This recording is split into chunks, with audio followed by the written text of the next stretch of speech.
All right. last night. He's good. Rent's struggling to pull up. Well, Like my internet is struggling. Good morning. Actually, it's good afternoon. Yeah, good afternoon. Welcome to Polk County School Board's work session on this fine day. I've enjoyed walking around the hallways and hearing from different staff members here in the district office and their opportunities to go out and engage with our school leaders and being on campus. We're in day 2 of the school year, so happy to be here. Really appreciate our staff for you to be here with us and be present. And appreciate your accessibility to help us as we have any questions that pop up along the way. We're humbled to serve alongside, I would say, the most educated workforce in the nation. So really humbled to be in that capacity. So I would like to start by reading our Who Are We statement. So we are the Polk County Leadership and Governance Team. If we were to pick one phrase to define us, it would be student-centered. Because when we come together to work, we lean on our diverse backgrounds and experiences and to ensure that our decisions are focused on providing a high-quality education to all students. And the 4 most important things to our governance team are 1, operating with integrity, 2, respecting our students, staff, families, and each other, 3, establishing a culture where stakeholders feel valued, supported, and have opportunities for personal and professional growth. 4, supporting an approach of continuous improvement to ensure student outcomes. Collectively, we need to work on behalf of the children that we serve. And we need to find avenues of agreement so that we can govern the district in an effective manner. There is no acceptable alternative. We will always collaborate in a respectful manner in order to enhance opportunities for each student and staff members. We will not disparage others. Our students will thrive because we will remain committed to supporting the whole child. We hope to engage and empower our students and stakeholders to create a community of lifelong learners, and that's Polk Together. At this time, I would like to turn it over to our superintendent to lead us in our work session today. good afternoon, Mr. Chair, members of the board. I don't think our mics are working.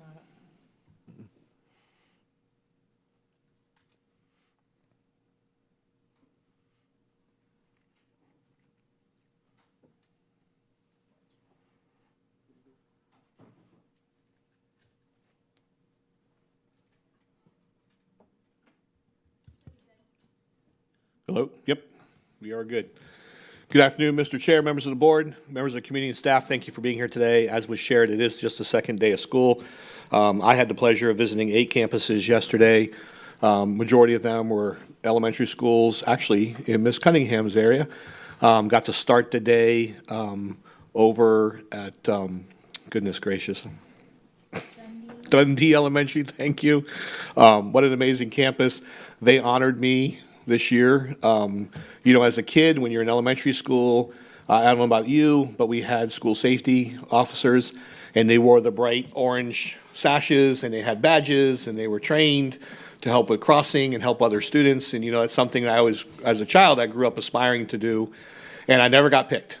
I was a good student, by the way, too, but I never got picked to be a school safety guard, and I've shared that story with our principals, and I give a lot of credit to her staff, because when I showed up on campus yesterday, they surprised me with an honorary school crossing safety sash, and I wore it proudly that whole morning while I was on our campus.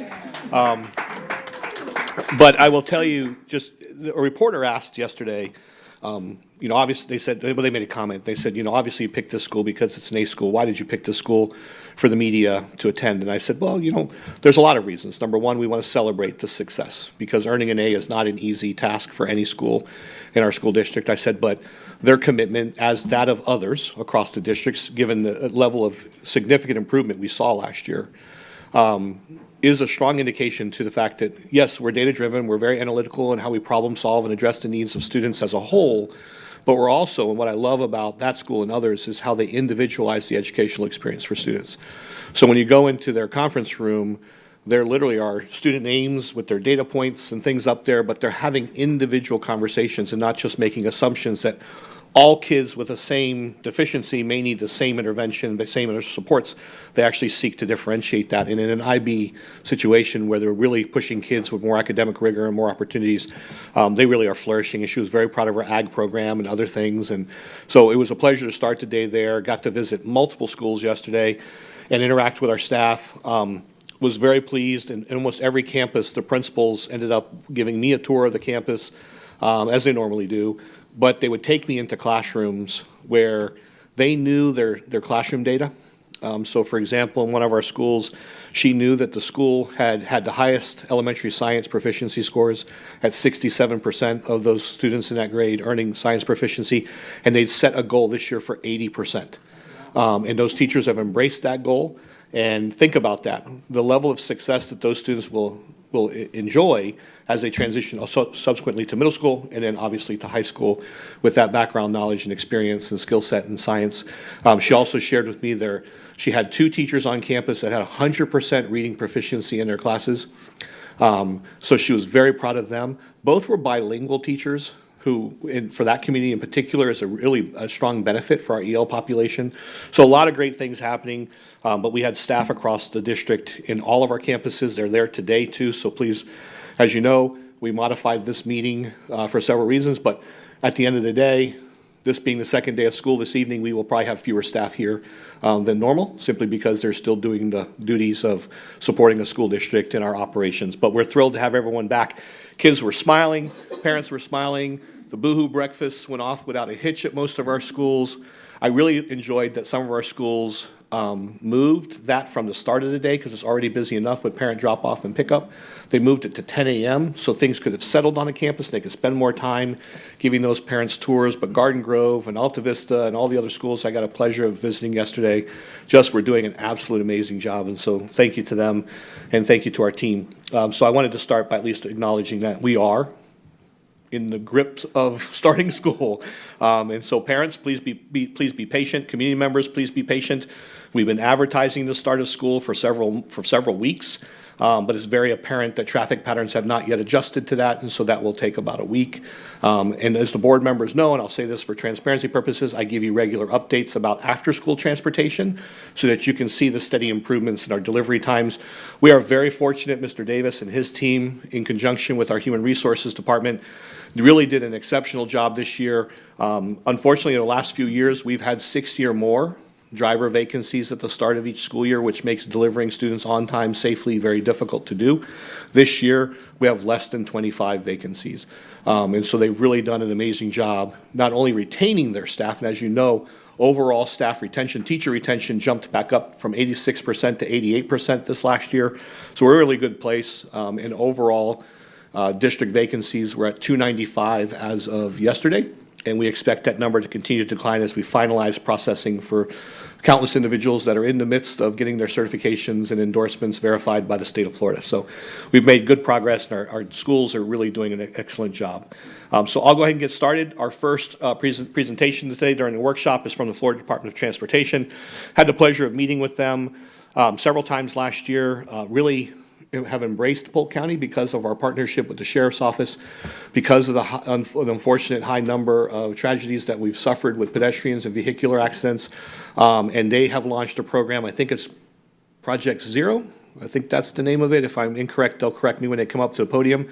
But they're working with us in partnership to help us advertise and make sure that our students can walk to and from school safely. And we're doing a much better driver campaign strategy. And as you know, very pleased that our sheriff is supporting our initiatives for the bus stop arm cameras. I have requested that data. I know Mr. Davis is working with that company to see if we can get daily updates as to how many violations we're reporting. I think that's important to keep that narrative out there in the media and in the community, and hopefully we'll see that number decline. As I shared with you before, on a one-day data capture across the school district last year, we had over 750 instances of individuals illegally passing a school bus with its stop arm extended. So it is something we take very seriously, and we're very pleased to have that partnership with our sheriff. So at this time, I'd like to introduce Keith Robbins. I'd also like to introduce Teresa Chestnut and Janice Martinez, and they're also joined by Mr. Talbot. So good morning, good afternoon, everyone. Thank you for being here. Morning or good afternoon. Everybody's making the same mistake. Thank you again, Superintendent Hyde. And as you said, we met with him, Teresa Chestnut and I. She's my community outreach and education coordinator. We met with the superintendent last year in October, and then again later this spring or earlier this summer to discuss how we want to approach this program. And we're calling it our Street Safe program. SAFE is not an acronym there. It's simply to emphasize safety. It's twofold. The best thing to remember here, this is a pilot program, so there could be some hiccups along the way, but this is at no cost to the school district. This is a fully funded program from the Florida Department of Transportation, District 1. My boss, L.K. Nandam, the District 1 Secretary, asked me to figure out how we can bring driver education into the schools, into the high schools, in addition to what we have already been doing at the elementary and middle school level. So that's what I'm going to walk you through today, very briefly, at a very high level, what we're going to be doing this year. It involves a teen driving workshop and a confidence course at the high school level, and then just some general safety education presentations for the elementary and middle school. Why? Why are we putting an emphasis on teen drivers? You can look at these bullets here. These are some from statewide and national statistics that show you why we need to address driver education and driver safety at the teenager level. They're our newest drivers. And they're also, with the absence of an established driver's education program, the only thing that they have to fall back on are commercially available programs that are funded either by their families or, in some cases, school district, or the Sheriff's Teen Driver Challenge program that is only available to a limited number of students due to resources, or they watch their parents. And unfortunately, not all parents are the best drivers. We have some issues there. So this is why we're really addressing it. This shows you that on average, 1 teen dies and 5 are seriously injured on Florida's roadways every day. This is based on statistics through calendar year 2022, and you can see what we have here. The program that the superintendent was talking about is Target Zero. That is our statewide campaign to reach 0 fatalities and serious injury crashes.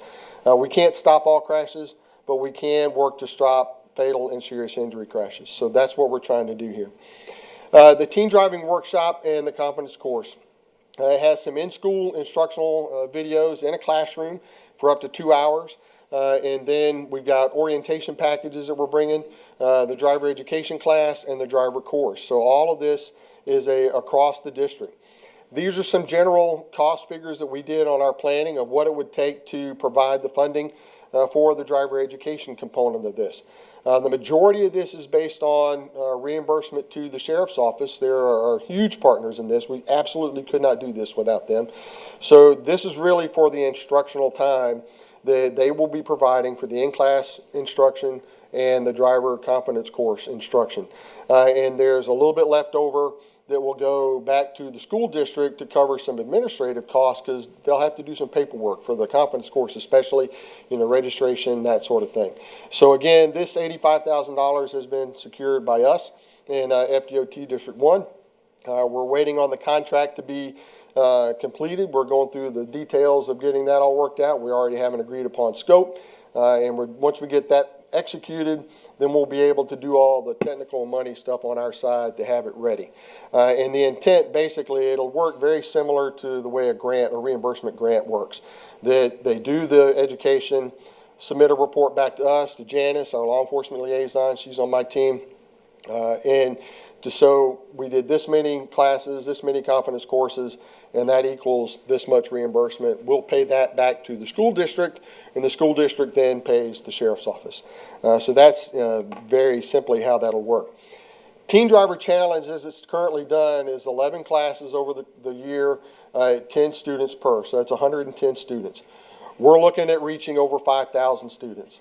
Now, granted, this is a reduced version from what the full day course is that Teen Driver Challenge is, but the important piece is that the classroom instruction covers the meat of safety material, and that'll be upwards of 50 students per class.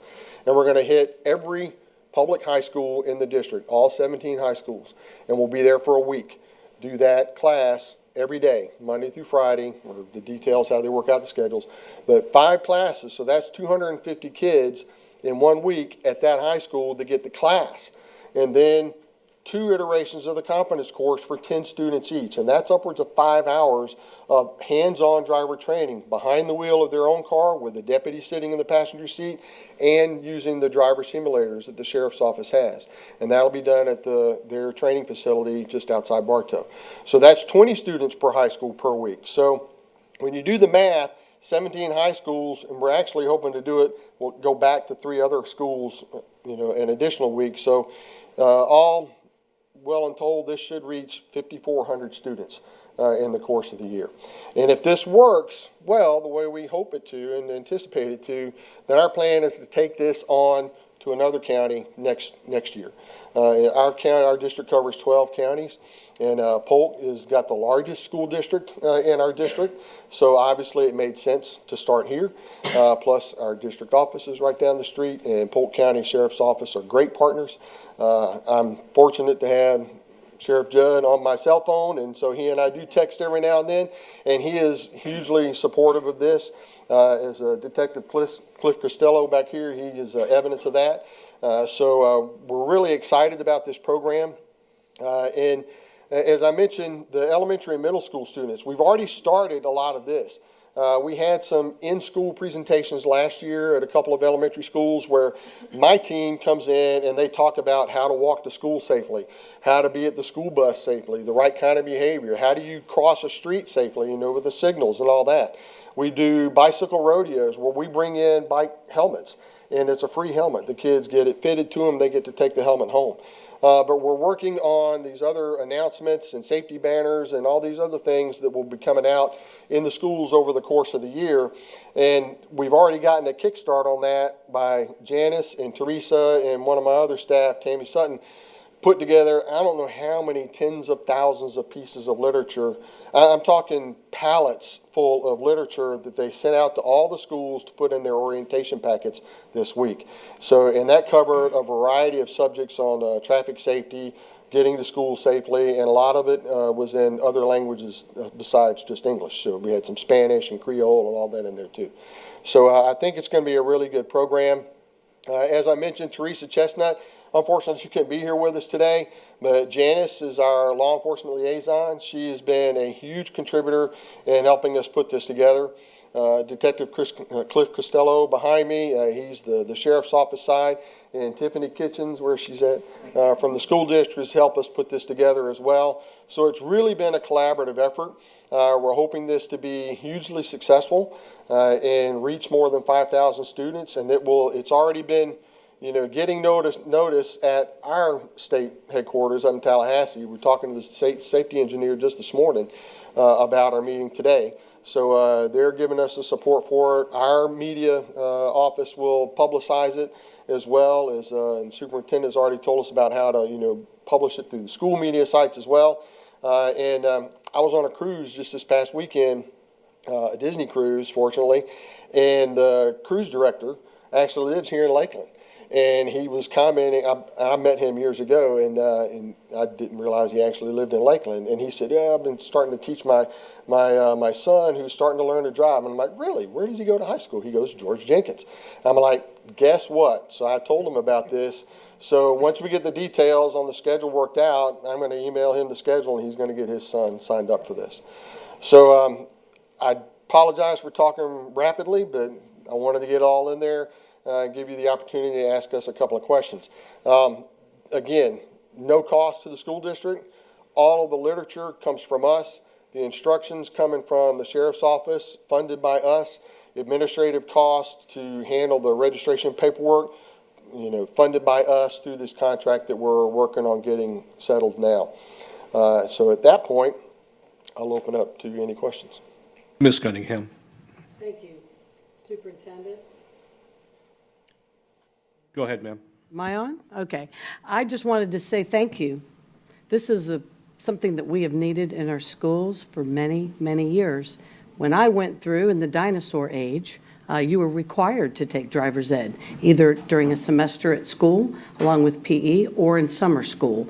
And I just think with a lot of the issues that we're having on the streets with young people, I think this is going to go a long way. So I just want to say thank you and applaud you and your team for putting a program like this together, because ultimately you're saving lives. And in my opinion, if you can save one child's life because of a program that we were able to offer, kudos to you and your folks. And again, those are not statistics that we're going to know about, because hopefully kids won't get hurt or get killed. But I think in the long term, it's going to affect a lot of families. So I appreciate your time and effort in bringing this forward to us today. And thank you, Superintendent Hyde, as well. Dr. Allen? Thank you, Superintendent Hyde. Dr. Robbins, appreciate you bringing this forward. Man, what a big engine to move this thing forward. The logistics, I mean, all the details, much appreciated. So very exciting. And I had one of those moments just this morning on my run where a mom, with teenage drivers was bringing this conversation up. And I said, guess what? So I actually talked about this agenda item with her this morning. So very exciting. And then as I, look out my window, the door today and see my teenage son drive off with my 13-year-old daughter, the uneasiness of that. And, we've gone through the sheriff's program with our oldest daughter, very familiar with the commercial programs as well. So when I saw this, I'm like, man, what a huge need that you're attaching yourself to as a team. So I really appreciate that. And glad that Polk County can actually be a part of the pilot program, doing something new and fresh. So thanks for choosing us as well. So I did have one general question I was thinking, it might be a superintendent question, but with that 400, I was wondering, first of all, I was wondering how many parking permits do we actually have in Polk County? So thinking through that a little bit. So, and when we choose the 400, how do we target who those 400 drivers? Because I hope that they would actually be drivers currently. I'm not sure what that thought process is on the selection of the 400. There are some eligibility criteria that they have to meet in order to sign up for that portion of the course. Detective Costello can go over those in more detail if you care to, but they have to be permitted already and their own car, that kind of thing. So there are some things, and that's part of the screening process and registration process that the school district will work with the sheriff's office in getting those students signed up. Great, thank you. Appreciate you being here. Thank you. Mm-hmm. Ms. Fields? Well, I want to thank you guys for being proactive and bringing this to us. I was talking to a parent just weekend about not having driver's ed anymore. And so this is a good piece to introduce, and I have a couple of questions. Is it possible for us to get a copy of the orientation packet that you sent home to parents? It wasn't a single orientation packet that we sent home. We provided materials to all the different schools based off of what kind of school they were and what the majority of their student body were. And that was kind of left up to the schools to provide how they were going to distribute those. Okay, and then my other question is, I think you talked about overall safety as a part of your program. Would seat belts be a part of that? Absolutely. Seat belts are part of the instructional in the classroom portion and on the driving course portion. Okay, because I just see it often that kids are not in seat belts, and that to me is just unbelievable. Yes. And so the parents being able to understand the value of saving their baby's life. So I wanted to make sure that that's a piece that you guys really emphasize as well. Absolutely. Thank you. And lastly, Mr. Nolte. Thank you, Superintendent Hyde, and thank you for this excellent presentation. I taught physical education for 36 years, and I'm also certified in driver's ed, but I never could find a school that had an opening. I think it's great that you're letting us give this a good shot, and I hope we can expand on it next year, and hopefully the whole state will pick up on it, because as you drive down the road these days, it's amazing what you see. And I'd like to thank the Sheriff's Department for doing a good job, and our physical education, driver's ed and everything. It's just, it needs to be done. And since I'm back in the Stone Ages, I never like changing those heavy stone tires. So we've come a long way since then. And again, thank you so much. And I certainly hope we can do this and expand on this and keep our students safer and make it a better, safer county and state. So thank you so much for your good hard work, everybody. Go ahead. I mean, since I had 45 seconds left on my thing, I want to put one other plug in. This is separate from this program, but, because you mentioned, several of you mentioned driver's education statewide. I'm also a member of the Florida Teen Safe Driver Coalition, and I'm on the subcommittee that is focusing on driver's education.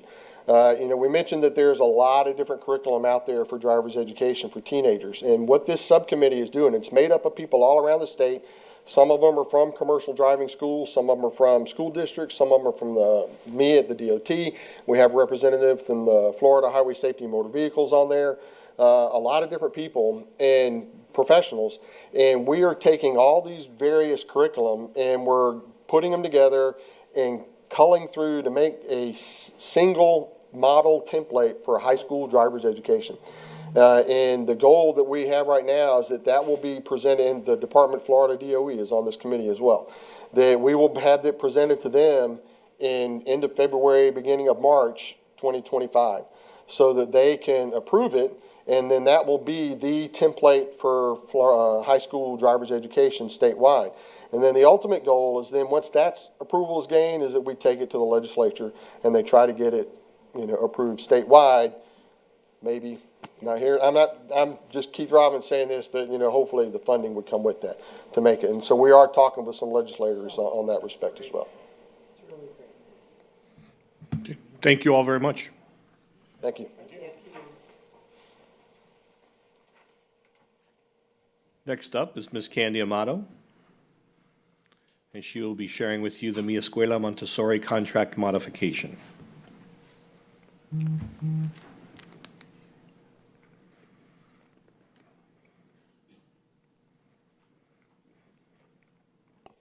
Good afternoon, everyone.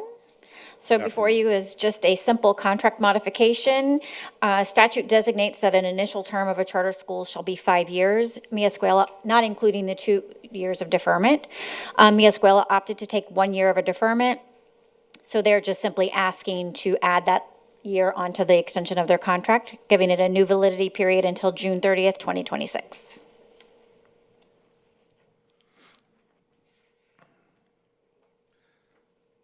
Thank you, Ms. Amato. I see no questions or comments. Oh, okay.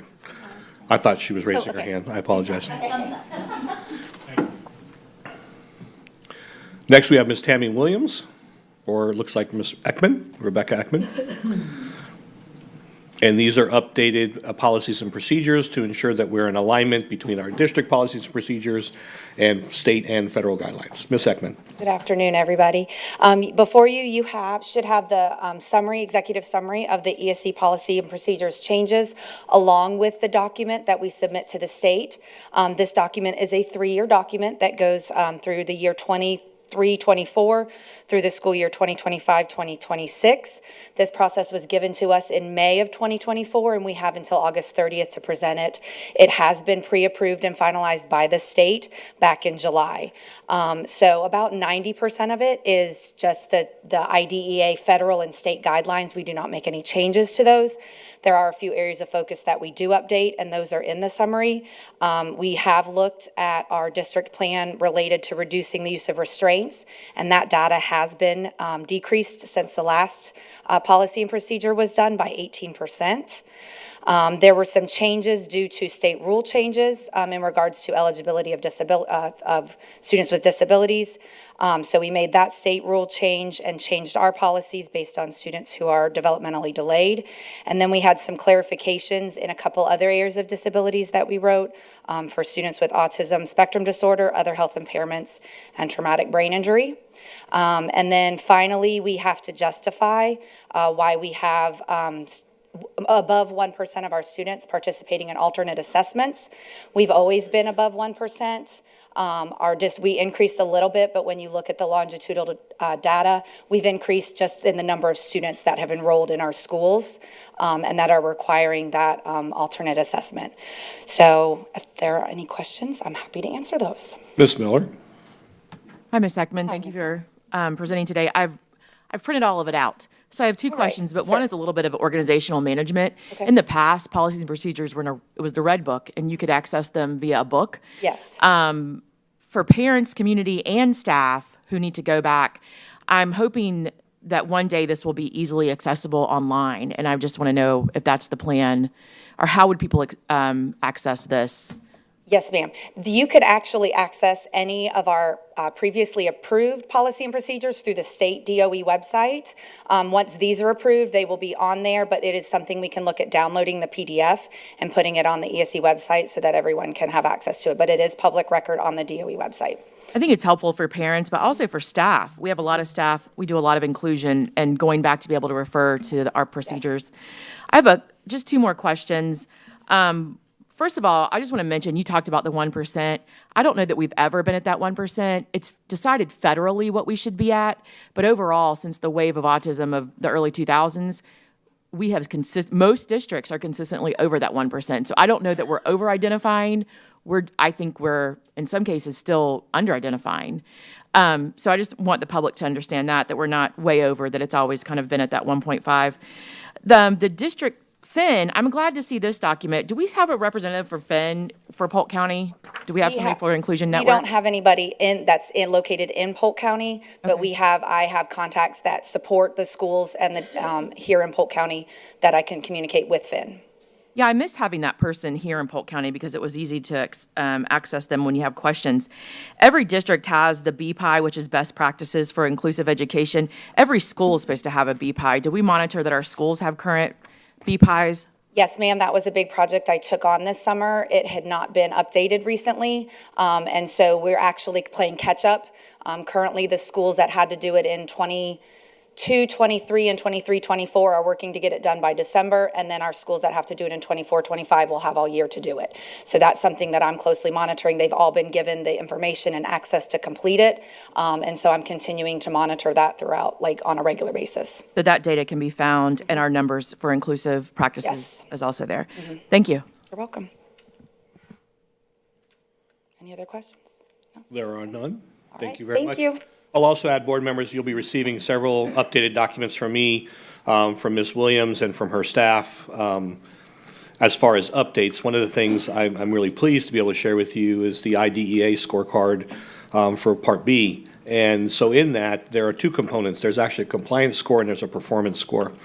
The compliance score is comprised of 8 different areas, and the maximum number of points you can earn per area is 4.0. Our overall district score, we earned 28 points out of 32, having earned below a 4.0 in just 2 cells. Every other cell, we earned the highest possible score. So our overall average was 87.5 or 88%. On the performance side, we actually improved to 92%, 91.67%. And so I'll be sharing that document with you. So our overall score was a 90%, and we met criteria for the last 2 years. For the fiscal year of 2021 and now of 2022 are the first 2 years we've met requirements for this area. Prior to that, in 2020, we were not. We were deficient in these areas. So significant improvement across the board, and we continue to see the team work to bring us in alignment with our policies and procedures to ensure that they're clear, they're concise, and then at some point, information will be shared with our stakeholders. That includes both our own staff and our parents and others to view openly on our website. So they can find that as a searchable piece of information for them, because right now, a lot of those policy procedures reside in a hard copy handbook that's not available to everyone. So once the revisions are completed, it'll go to our communications department, which will help with ensuring that that information gets posted in a meaningful way. So moving on, next item is Head Start Continuation Grant. And we have Ms. Barkin with us today. Good afternoon, Superintendent Hyde and board members. Good afternoon. I'm here for our annual application that we submit. It's due October 1st to the Office of Head Start for the 5-year grant cycle. So we just need board approval to say yes, Polk County Schools wants to continue to provide Head Start services to our children, which is the 942 currently at 23 school campuses. Are there any questions? I can tell you it's going to be a yes. Okay. I don't vote for the board, Yeah. but I can tell you, given their history and this evening, I don't anticipate, or when this comes up for a vote, I don't anticipate anyone saying no. I think it's a great service we provide for our students. As you know, just as a reminder to everyone else, grants like this are brought before the board in the community because this was your interest 3 years ago, or 4 years ago, actually, when I first started with the district, that anything over $1 million, that we ensure it comes to workshop with a clear explanation of what it's for, so that taxpayers know, our stakeholders know what you're approving. And so it's a huge benefit we provide for these students to set them on the right trajectory to be successful on our campuses in their future academic and social-emotional endeavors, because a large component of this really is focused on that, social-emotional behavior, getting them school-ready. I had the pleasure of meeting with Ms. Barkin and Lori and the team out at Winter Haven High School during pre-in-service training. I know several of you popped in as well to talk with staff. What an amazing team of dedicated staff and teachers that we have that help us set the stage for future success for all of our little ones. And really, that's where the most significant investment needs to be made. If you don't make it before kindergarten, before third grade, then we end up spending millions of dollars, if not billions of dollars, across our nation for remediation and other services that arguably, had we set the stage for success early on, we would not have those costs. And more importantly, those students would be far more successful. So my hat goes off to you and everyone else. I know that you're working much more closely than ever before with our exceptional student education team to ensure that we are structuring classrooms in an efficient and effective manner. We're identifying students where need be. We're not over-identifying students. We're giving them opportunities for productive struggle and to learn and to grow as young adults. And so really, hats off to you, because our future success as a school district, as a community, as a county, really rests heavily on your shoulders and that of your team. And you guys do an amazing job, and I didn't want to miss the opportunity Thank to you. share that here. Thank you so much. Ms. Miller. Thanks, Ms. Barquin. Yes, that was, I enjoyed the speaker that you had at that meeting at Winter Haven High School with all of your pre-K staff, and the people I talked to seemed to get a lot from that as well. My question with this grant is it limited? Because we're growing. Like, I'm getting numbers now where people are still trying to apply for these classrooms. Is there a limit to how many this grant will serve? This grant's funded for 942 children. We did apply for the expansion grant. We have not received notification if we'll be awarded. We asked to double the size of the grant, so I'm hoping in the next month or two that we'll receive notification that we were awarded the additional funding to double the number of students we can serve in the Head Start program. Because we currently exceed that on waiting lists, right? Over the 900. Yeah, we have a significant waiting list. Okay, thank you. Can you let the board know if that expansion, the results of that grant? As soon as we get word. Okay, thank you. Ms. Cunningham. Yes, sir. I just wanted to commend you. Oftentimes, when these come up, we're like at the very end of being able to apply, and I noticed that today is August 13th, and this is not due until October 1. So I just want to say kudos to you in bringing something timely to us.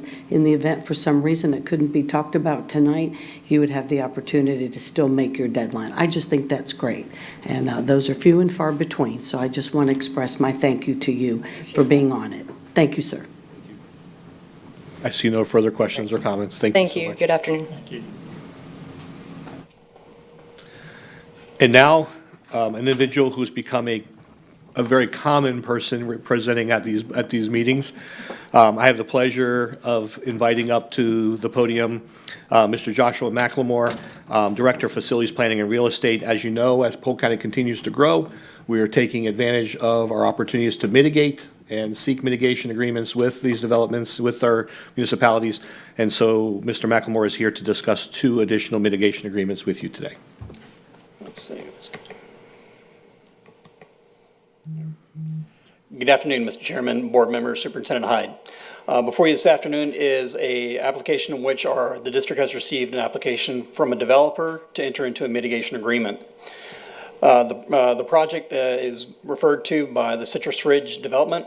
It is comprised of 358 multifamily apartment units. It's generally located in the northeast region of Polk County, south of I-4, east of US 27. And so in this area where the county is experiencing its exponential growth, there is limited capacity. And before this development could receive final school concurrency approval, when we ran the numbers, they were actually deficient.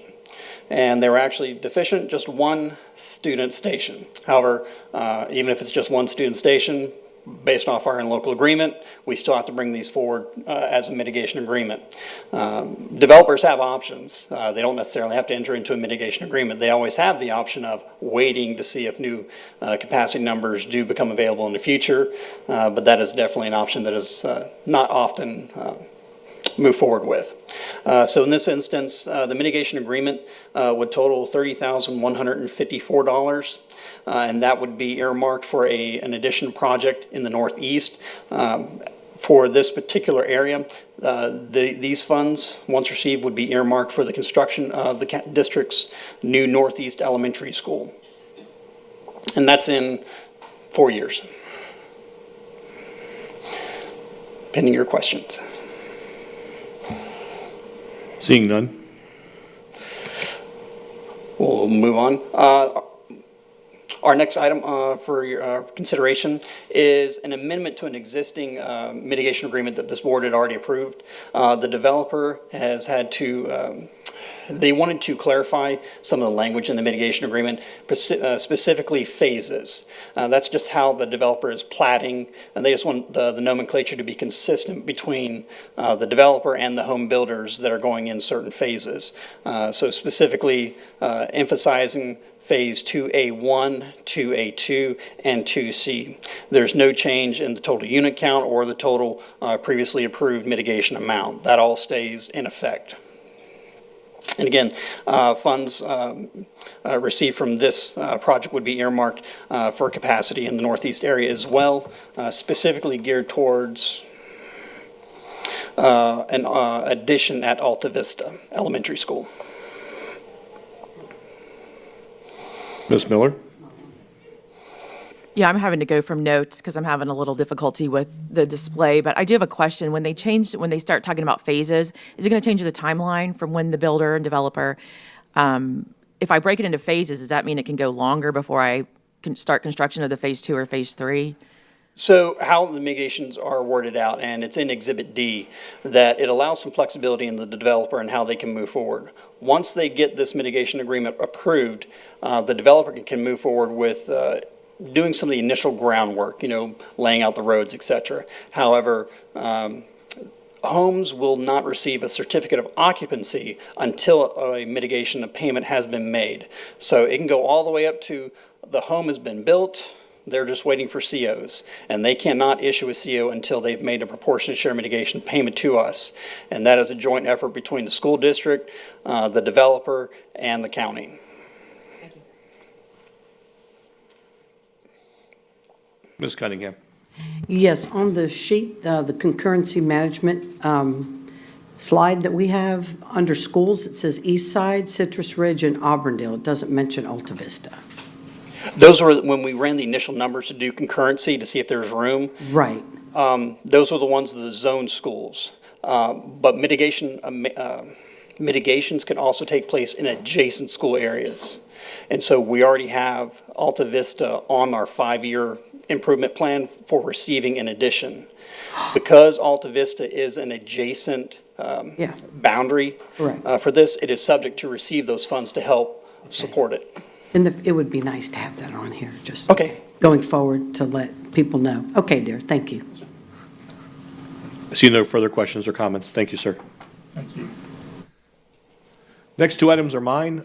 Junior Achievement BizTown. For board members, I wanted to make sure I provided you a little bit more of an update and clarification. We are not finalized yet with our agreements with Junior Achievement for BizTown. So I wanted to show you with a greater level of transparency essentially what additional factors have yet to be finalized. So the topics to be covered, really, these are things that contractually we have to address. For example, facilities construction is the easiest one, and this will be ultimately a fiscal ask of this board. As I shared with you before or previously, state funding was received. We received an additional allocation from the state last year of $2.5 million to be used towards the construction of the BizTown facility to support its implementation here in Polk County. They also received a commensurate number of donations that equated to about $2.5 million as well. They continue with their fundraising efforts, and I'm sure that number will continue to climb. The request from Polk County Public Schools would be $2.5 million, again, to help offset the cost of the construction for that facility. It will be be placed, at this time, it's being placed on our Tenor Rock campus. We're in conversations with the county about its location on our campus. The initial site location was found to be, the ground was not found to be suitable for that on that Tenor Rock campus. So there are 2 other alternate sites on that campus facility that we can utilize. One's at the rear of the campus, one's at the front of the campus.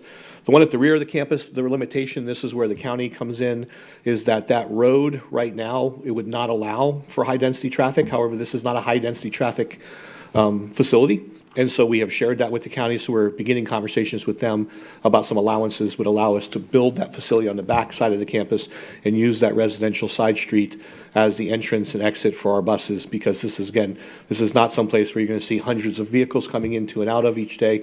It's really school buses for our school-based trips and those coming in from out of county for the trips as well. Additional areas that I want to make sure that the board, before I bring to you a financial ask for the facilities, I want to make sure, again, that you have a comfort level knowing exactly what are all the asks they're having for Polk County Public Schools. Are there any additional costs or needs that we're going to have to support for this campus? Because it's not just, again, about building a facility. It's on our school campus.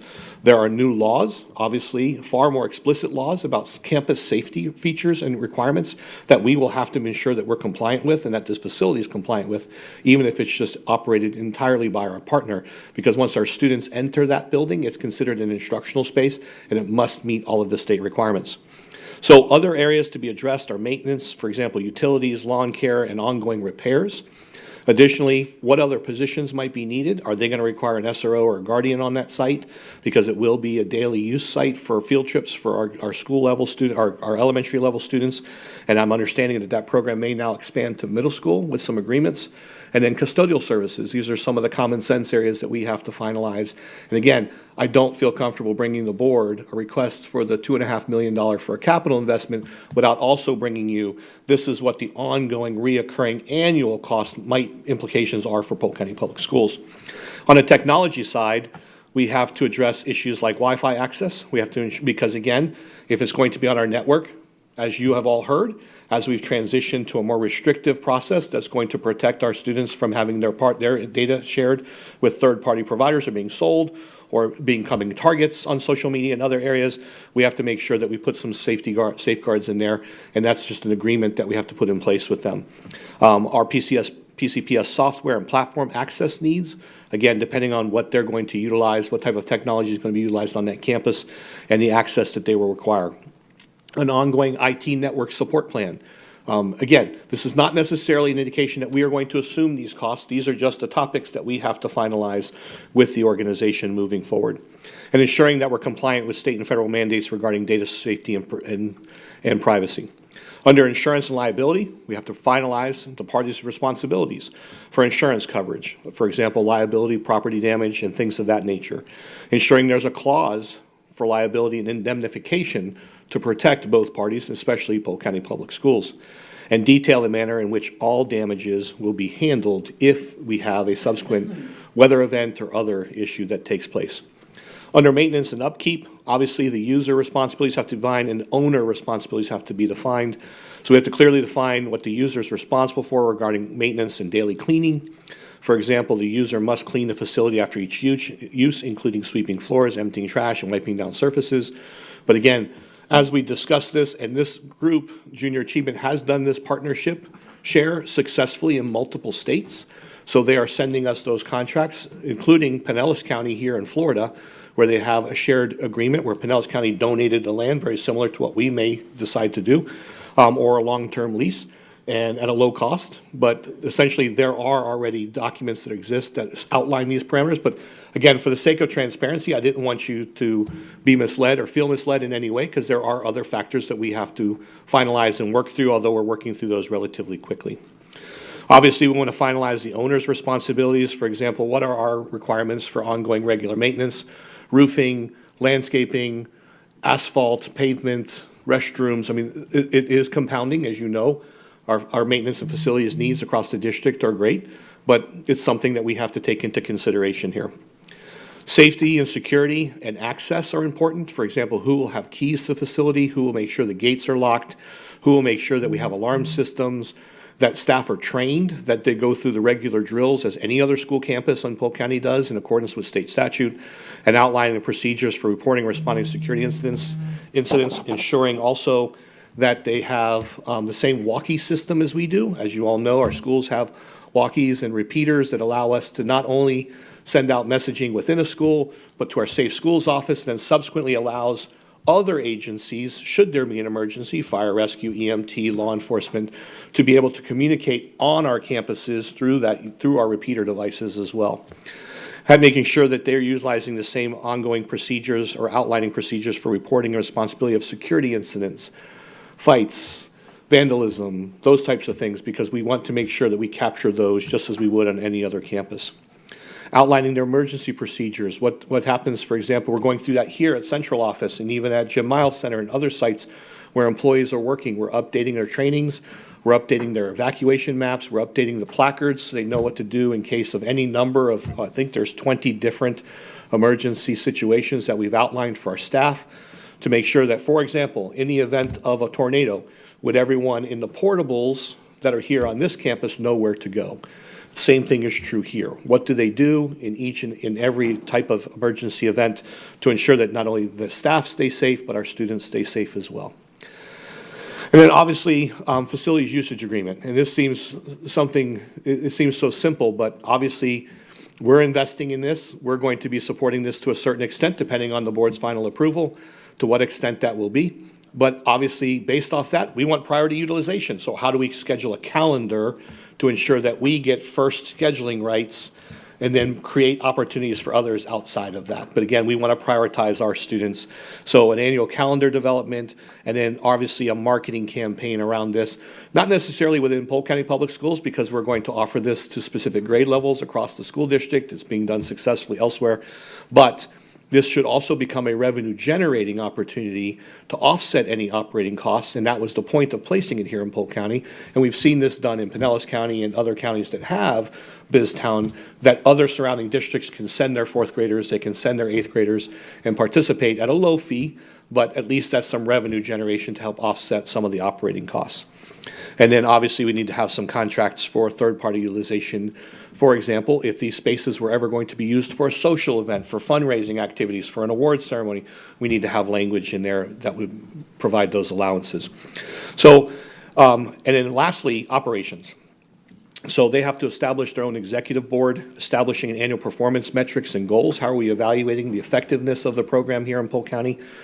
A reporting structure and start and end dates each year for the calendar, renewal options, and even a termination clause that, you know, in the event that there's a financial issue or in the event that an entity disbands or becomes disrupted, we want to make sure that there's language in there about what that property and the reversion rights are back to Polk County Public Schools. So a long list. Again, I just did this for the sake of transparency to make sure that you are aware of the things that we're working through. We are working through them in good time, and we have started to receive copies of contracts that of similar projects and partnerships with both in-state and out-of-state to work from. So I'll see if there are any follow-up questions or concerns at this time. Ms. Fields. Thank you, Superintendent Hyde, for the presentation and going into depth, because I had some questions about the financial piece. And so my question is, I think 2.5 million would come from the school district, and do you have any thoughts on where those dollars would come from? So that would come from capital impact fee dollars or from our overall capital investment we'd have to modify our 5-year plan. But there is some good news on the horizon. I don't want to say too much. I don't know if Ms. Jenkins is here. I know Mr. Pitts is here. But there may be some good news on the horizon. I'll be speaking with the board. As you know, the county has conducted and finalized the study of the existing impact fees, and there may be a recommendation on the horizon not only to potentially raise the impact fee level, but also elevate the percentage of impact fees that would come to the school district.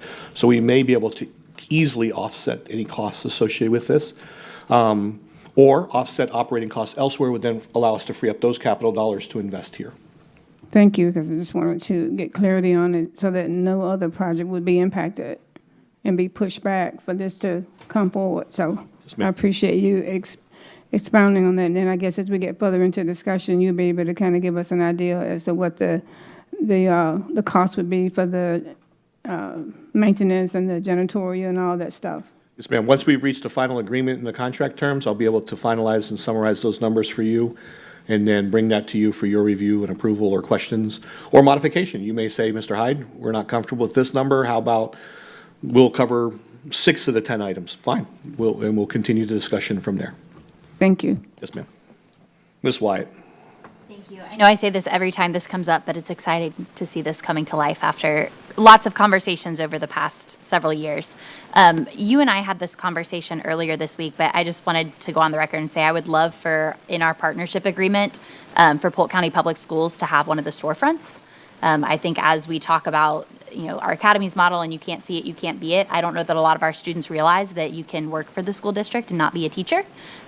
So if we can start getting that information to them as they all have to go through this in 5th grade, I would love for us to have the opportunity to be one of those storefronts. So if that's something we can work on in that contract negotiation. Absolutely. And we've had some internal conversations about that already, about which programs that we would, or obviously our trades and other opportunities for our students to explore. Awesome. Thank you. Mr. Nolte. Thank you, Superintendent Hyde. This presentation looks awesome. Can't wait to get started. Doesn't Hillsborough County have a similar something going on? Because I know the students, they'd go to a downtown in Tampa somewhere and they'd go to a store like they were purchasing things and kids loved it. And they told me about when they came back. Is that a similar type program? It's similar but different because BizTown is in Pinellas County, and I'm sure that there are Hillsborough County students that utilize that facility, much like we would make our facility available to surrounding school districts. However, what you're describing sounds more like their hands-on children's museum experience that has, or, and I could be wrong, there could be one that's more job-based, vocational trades-based, that gives students those experiences, much like our own children's museum does here. Right. So I think we all work to incorporate those things, but I can look into that further. I'm not aware of Hillsborough County having that. I am aware that Pinellas County, I believe Orange County has one. So we'd be well positioned. Hillsborough does? Okay. This looks great. Thank you. You're welcome, sir. All right. Seeing no further questions, I'll move on to the last item I have presenting to the board, and then we'll move on to the staffing district update. The board members, in particular Ms. Fields, had initially asked for some information about referendums, referendum types, referendum information, and I will send you this following today's presentation. There's just a few things I want to make sure I update as we gathered more information. In respective to that, there are different types of sales tax referendum, or different types of referendums. I'll just leave it at that. Unfortunately, one is no longer available to us because the half-penny sales tax is just that, and we have already maximized our access to that. There are 2 referendum types left for us that we can consider. One is a millage. The millage is up to 1 mil. It does not have to be 1 mil, so that's something for the board to keep in mind, that should you want to go down this road eventually to generate some additional revenue, to offset operating costs, i.e. salary costs, to basically ensure that we're competitive with surrounding counties, then yes, the millage can be adjusted. You can do a 1/4 mil, a 1/2 mil, 3/4 mil, or up to a full 1 mil. I'll provide you with some information here in a moment of how much money these can each generate. Then second to that is a shared sales tax. Many school districts across the state have a shared sales tax with the county government. So for example, Osceola County, a neighboring district, has this. Hillsborough County has this in existence, where there's a sales tax that's administered countywide, and then the school district receives a portion of that. That portion can vary. It can be 20%, 30%, 40%, and both parties use it for operating costs. There is an allowance, and we're looking to make sure that we finalize, and I'm going to make sure I get you the statutory language, but there is an allowance that allows for a school district to pass a subsequent referendum, a voter-approved referendum, that would allow for any capital dollars generated through that shared partnership to be converted to operating costs. And several school districts have reported in the state that they've done that, so I've reached out to them for further clarification to provide you with that background information. The school district, for a millage, we may, again, levy a millage by local referendum. It must be conducted in a general election. Remember, this was a statutory change that took place several years ago. The next general election, it is too late to get it onto this general election. The next possible opportunity for the school district would be 2026. Because, and the reasoning for that is the number or the timeline for public hearings with the BOCC and with others would not allow for this to get on the November ballot at this time. So, but I think also the board has expressed wanting to do their due diligence to ensure that we have covered all our bases and looked at every possible option. It shall be counted as part of the 10 mil limit established, and we're nowhere near that limit. As you know, we just adjusted actually our millage negatively, downward, because we received additional funding. So we do still have some ceiling left if the board were to pursue this. One of the drawbacks, or potentially a pro for the community, is it only lasts in duration for 4 years. One of the potential cons is that the school district or the committee and those supporting a referendum would have to reorganize and communicate and convey the importance of this every 3 years back to its taxpayers to ensure that it's successful in the next ballot. There's an alternative that runs significantly longer that I'll share with you here in a moment. Funds are shared with charter schools. In fact, both referendum types share funds, a portion of their funds with charter schools. They receive their proportionate share of the district's total unweighted full-time equivalent student enrollment allocation. They can be used, again, a millage can be used explicitly for operational costs, which subsequently equates to salaries. There are multiple school districts in the state of Florida, or counties, I should say, who have successfully passed millage referendums. I know that we're all watching what's taking place in one of our neighboring counties to see what happens with that. Hillsborough County was unsuccessful previously with passing their referendum, and I believe it's going to return to the ballot for this November at this time. The referendum must contain an explanation of the distribution methodology. So simply telling people that we're asking for support for a referendum to be used for salaries or salary incentives is not sufficient. We would have to show explicitly how those dollars are being allocated, especially across different employment groups. So your trades groups, your bus drivers, your instructional staff, your custodians, all of that would have to be clearly delineated, which obviously we would want to do anyways to ensure that our employees understand how the implications or what impact this may or may not have on their salaries, on their paychecks. So the revenue from an additional millage, right now, based off present calculations, and these numbers can change, they can go up, they could actually go down, that Ms. Jenkins estimated that we would generate approximately $72.5 million to be shared both across our school district, our traditional public schools, and our charter schools. As a base, annually, this would be an annual amount of $72.5 million, so the school district would receive $60 million, roughly $61 million, it's $60.7 million. And then a mill, again, as a reminder, is 1/10 of a cent. So 1 mill levy is approximately a tax of $100, of $1 per $1,000 of assessed value. So if your home's assessed value is $150,000, if the referendum were to pass, the taxpayer would see an increase of $150 in their tax bill. So the shared revenue, again, many counties and many school districts have this partnership in the state of Florida, and we're trying to finalize that through FEN and other organizations so you know exactly which counties have passed a millage, which counties have passed a shared referendum.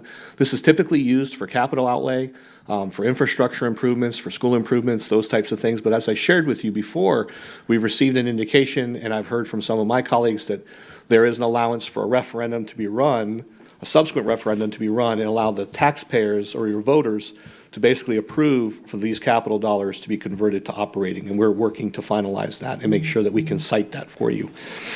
So the sales tax may not exceed 1%.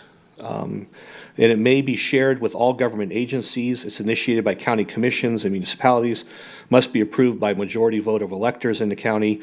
Projects may be construction, land improvements, land acquisition. Proceeds cannot be used for operations. Some provisions exist to allow these funds to be spent on operations if approved by the voters. Shared revenue between the county and school districts does vary, anywhere from a 60-40 split to a 70-30 split. I believe at least there's one school district where it's 80-20, where the county retains 80%, the school district receives 20%. I believe that given our growth, given some other factors, this will be an interesting conversation to have. It's not a conversation that has not at least started at the county level. If you recall, Commissioner Lindsay had proposed a tax referendum to help address infrastructure needs in the or in the county, not in the school district. And so I think that there may be some, and again, I can't speak, I've not spoken to county commissioners at all, but I believe that there's an opportunity here for them and for their county to be successful and for us to utilize this type of tax approach in the school to benefit our school district employees. Here's what's interesting. When you look at our current half-penny sales tax, it generates approximately $78 million. So the half-penny sales tax actually generates more revenue than a traditional millage approach would. So I'm going to say that again. If you recall the number I gave you before for the millage rate increase, the sales tax referendum, half-penny sales tax, generates $78 million a year. If we were able to convert that, because let's assume we ran that second half cent, then we would have additional revenue to spend on these areas. So again, the county portion, if you looked at that type of sales tax approach, the county's portion would be, assuming a 60-40 split. I went with the best possible. I didn't assume 50-50. I said 60-40. The county would retain $47 million. We would benefit $31 million a year. The benefits, though, is that unlike a traditional millage referendum, which only lasts 4 years, which means every 3 years you're back out, right, trying to get a referendum passed, this lasts 15 years. So, yes, you derive less funding, but you get a longer, consistent period of time in which that funding can be assured. And I think that creates some stability. It also creates some opportunities, but again, the board will have to make those. Ultimately, I'll bring a recommendation, but the board will have to make a decision as to whether or not this is a path you choose to pursue. I will provide you with a simple Excel spreadsheet that shows you the pros and cons. It shows you the requirements. For example, for a sales tax, it requires anywhere from a 90 to 180 day period of time for public notice. The millage has to be done during a general election, during an even year. Again, the next opportunity for that would be 2026. And it does require approval through the county commissioners, BOCC, and then we have to notify the county elections office the day after the primary election. So that would require us to move on this expeditiously because we would have to provide them notice in August of 2026 of our intent to run it that November, just so we're all on the same page there. And again, there would have to be subsequent referendums run simultaneously to allow us to then convert the capital into operating budget. So we would have to be very clear with our tax base as to how that works and why we'd run that. In the Florida Educators Network, they do multiple surveys across the state. And tax referendum is a survey that they recently asked to renew, along with other information like employee insurance and other things. Several of you received the same reports that I receive, and I know you look at them because you ask me really tough questions about them, Dr. Allen and others. Only 19 school districts, unfortunately, responded to the last survey, but many of the larger urban districts were in there.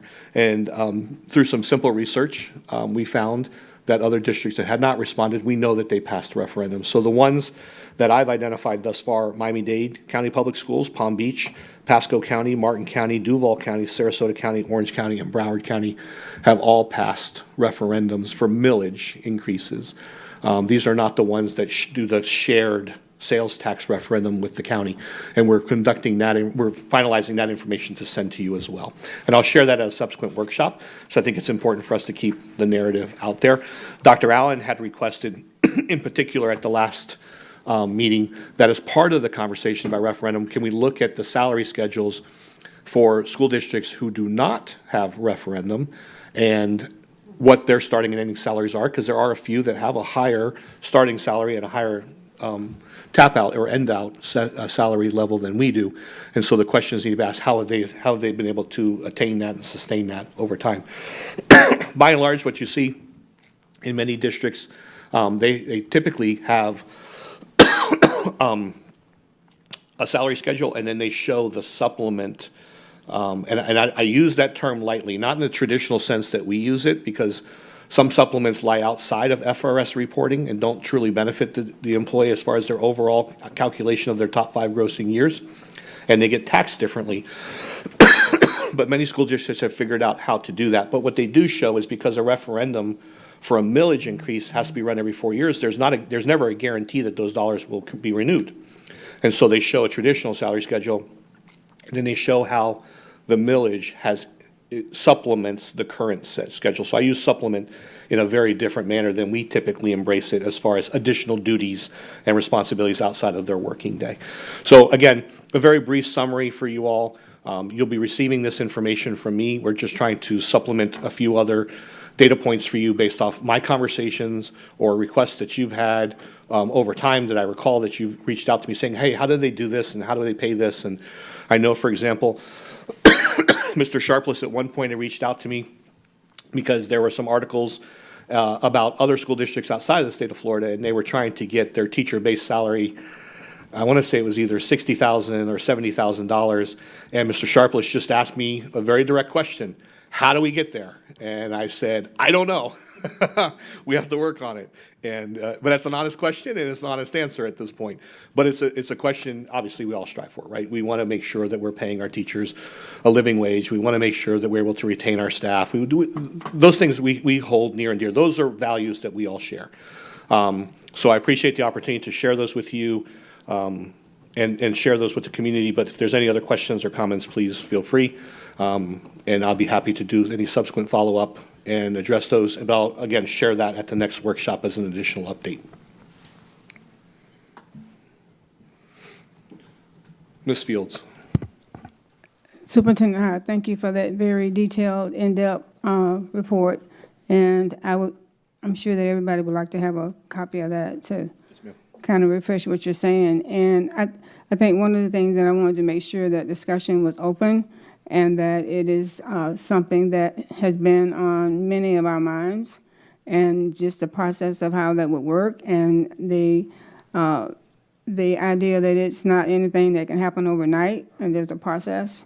And I think initially it was thought that we could do this in this year's election, and we realized that we could not do that. I think we knew that. And so I think with us getting possibly new board members, at least one new board member, I think we would need to really circle back and have discussion and continue having discussion on whether or not this is something that we're all in agreement, because at some point in time, I would imagine we would have to hire somebody to help us with this, because we can't do this ourselves. And there's some other things that we would need to make sure that we have in place. I would think we would have to do some type of assessment, a community assessment, to see how people feel about it. So I'm sure there's a process in place, but I appreciate the information. Thank you. Seeing no further questions or comments, I'll bring Mr. Pitts up.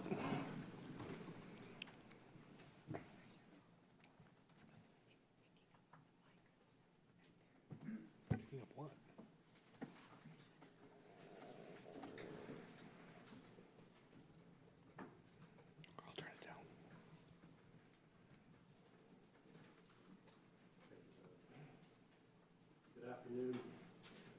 Good afternoon. Mr. Murphy, how are you? Great, great. All right, wanted to bring back before you our first round of district reorganization for the 24-25 school year. In front of you, behind me, is the spreadsheet that we typically look at that has the cost of each position. I'm going to read through the executive summary, which was as part of your board packet, and you can stop me if you have any questions along the way. The first position that's being requested under the Office of the Superintendent is an upgrade from the Senior Coordinator of Policy and Public Records to the Assistant Director, Policy and Public Records. That would come at a cost of $13,256 to benefits. This position has continued to take on more responsibility as the department addresses public policies of this organization and the complexity of new state statutes. Jason, I was asked because in all the other examples, you provided the actual total salary, not just the increase. So what would the total salary for that position be? Okay. Or if need be, you can follow up after this. And I do have that. And when I read off these salaries, that's estimated at a level 4 experience.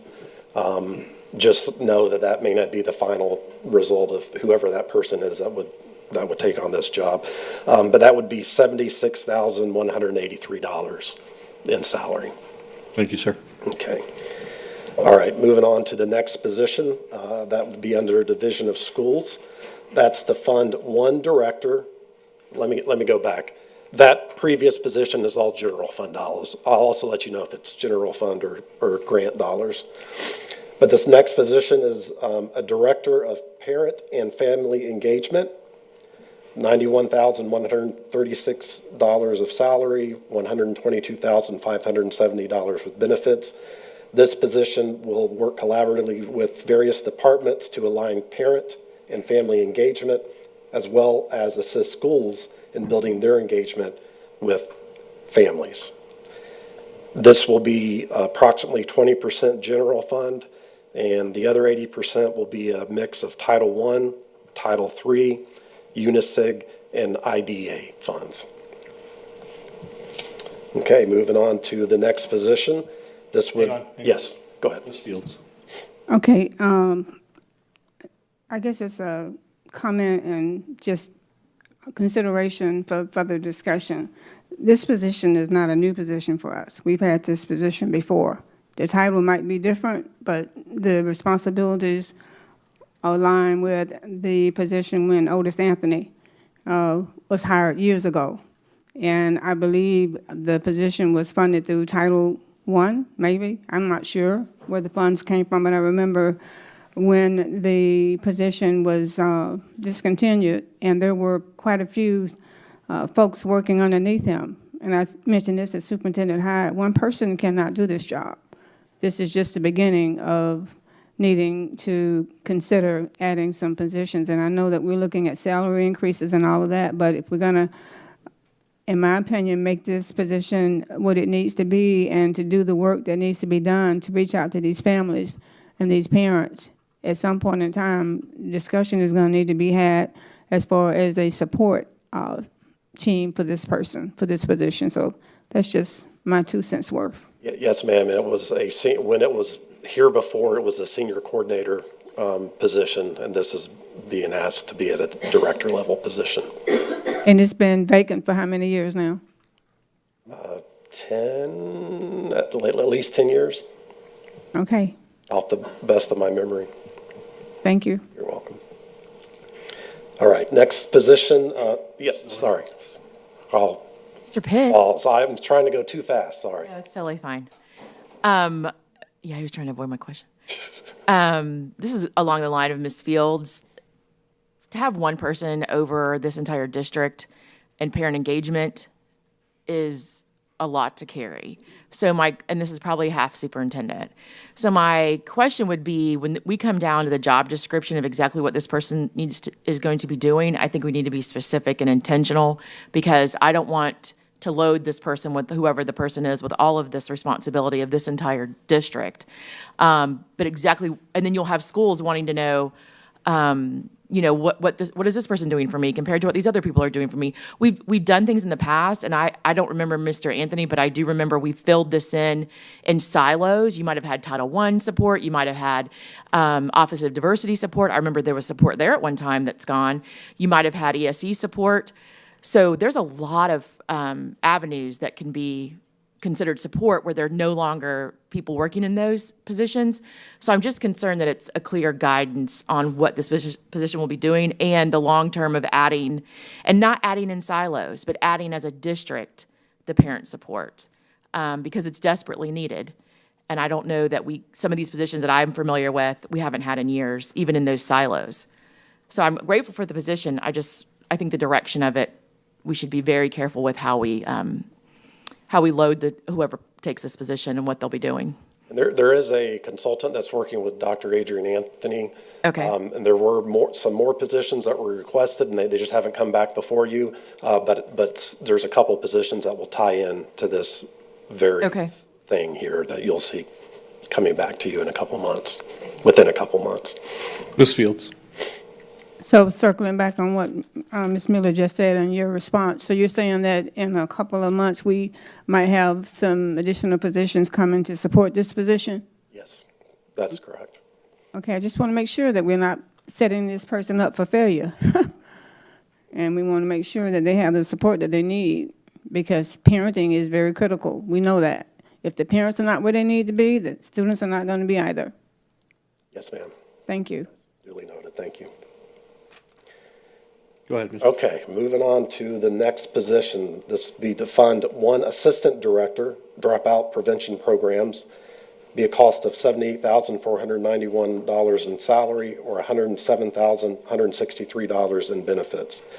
This position is required to implement a comprehensive district-wide dropout prevention program with the goal of decreasing the district's dropout rate. The assistant director dropout prevention program will assist the senior director of the Office of Acceleration Innovation with the development and implementation of a comprehensive dropout prevention program at each high school location, and will support the implementation of the multiple pathway clearinghouse to evaluation and place students at risk of dropping out. The assistant director will also be responsible for updating and maintaining the district's dropout prevention plan and flow chart, and submitting to the state as well as state reporting responsibilities and final approval for underage GED requests. Ms. Fields? Thank you, Superintendent Hyde. So I've had an opportunity to be a part of the audience with the campaigning that's going on now. And with campaigning comes information that sometimes is not accurate. And so I want to know about the dropout rate. And this is a Superintendent Hyde question. What is our district dropout rate? Because it's been said that it is very high, and I guess I missed that. Well, first of all, it can't be very high when your graduation rate's where it's at. Correct? But I'd be happy to pull it up for you, so if we could just go on, I'll pull up the dropout rate for the board. Go ahead, Mr. Pitts, I'll come back to it once I pull it up. Okay. Next position is to fund one technician graduation enhancement program with a cost of $39,898 in salary, $60,141 with benefits. Purpose of this position is to support the training, monitoring, and state reporting of data included in the dropout prevention survey data. This position will review, process, and track paperwork and reimbursement requests for assigned programs, and will make arrangements for departmental attendance at conferences, off-site meetings to include travel plans, documents, and approvals.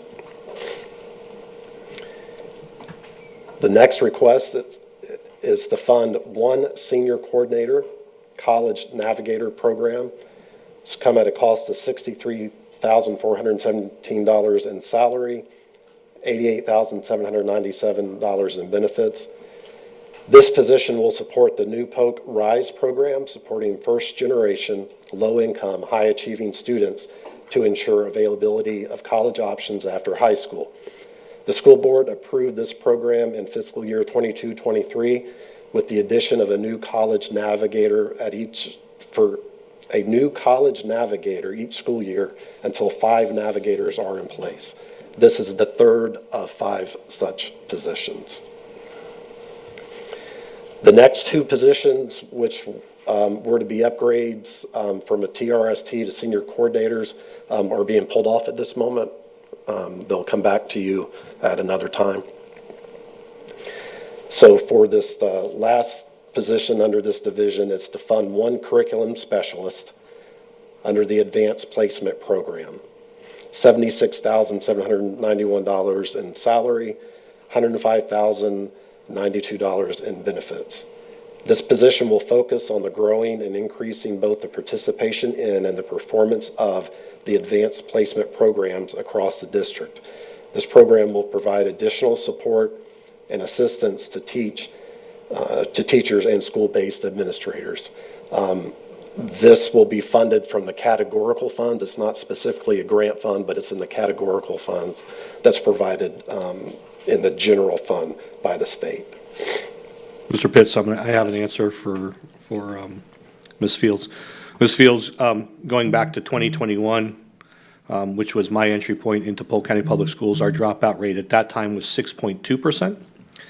However, this last school year, last reported year of 22-23, and I'm getting 23-24 data sent to me, it had declined to just 4.7%. Yes, ma'am, because going all the way back in this data cell, the last reported, or the oldest reported data was from the 18-19 school year when Polk County had a 7.3% dropout rate. And again, we're now at 4.7. I would argue that we've seen significant improvement over the last 4 years. Thank you, because ma'am. sometimes people exaggerate, so. There are a lot of exaggerations out there. You are absolutely correct. Okay. Moving on, under the Division of Literacy and Media Services, requested to fund one curriculum specialist, literacy, salary of $76,791, $105,092 in benefits. This curriculum specialist will focus specifically on grades K, kindergarten, and first. As the district continues to address literacy, this position will collaborate with school administrators and teachers at elementary schools across the district.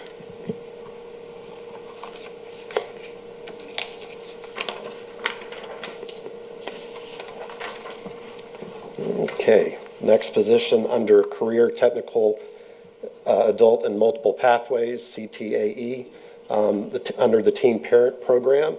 This is to fund 2 additional pre-K para child care positions.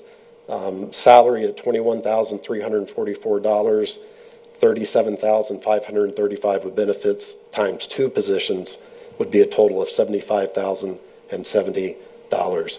Additional support is needed for the growing teen parent and child care programs within the district. The next list of positions is under Educational Systems and Foundational Learning Support Division. These are Head Start program positions. The first request is to upgrade the program nurse to a health manager. That would be at a additional cost of $17,397 in salary, $21,240 in benefits, and would take this position to $61,551. There's increasing health and nutritional needs for the families in the Head Start program. This position will establish goals for health, dental, and vision, and community partnerships, and will develop relevant policies and procedures, along with interpreting, clarifying, and ensuring compliance with Head Start performance standards. The request is to unfund one program nurse. That's a different position, which is currently vacant. That would come at a savings of $64,751 with benefits. To unfund 2 health advocates, which are also vacant, that would be at a total cost of total savings of $76,139. To unfund 2 vacant social workers at a total savings of $138,721. To fund 1 additional child care specialist, $32,110 in salary, or $50,652 in benefits. This position will provide follow-up with families, staff, and providers on any abnormal screening results and concerns notated by family or staff, and referrals from providers. This position will evaluate immunization status of children before enrollment and will act as a liaison between the early childhood program, family services, and school nurses. The next request is to fund 2 CDATs. So salary of $28,224, $45,918 with benefits, times 2 positions would equal $91,535. Additional CDATs are needed to support the growing population of the Head Start program. The last request from this department is to fund 2 interventionist facilitators. Beginning salary $47,500 with benefits would be $69,404, times 2 positions would be $138,807. Additional interventionist facilitators are needed to support the growing population of the Head Start program. All right, and all of those were, again, with Head Start grant funds. Moving on to learning support. under the ESE and Student Services Division. The request is to fund one Assistant Director, Student Services in Section 504, salary of $78,491, $107,163 with benefits.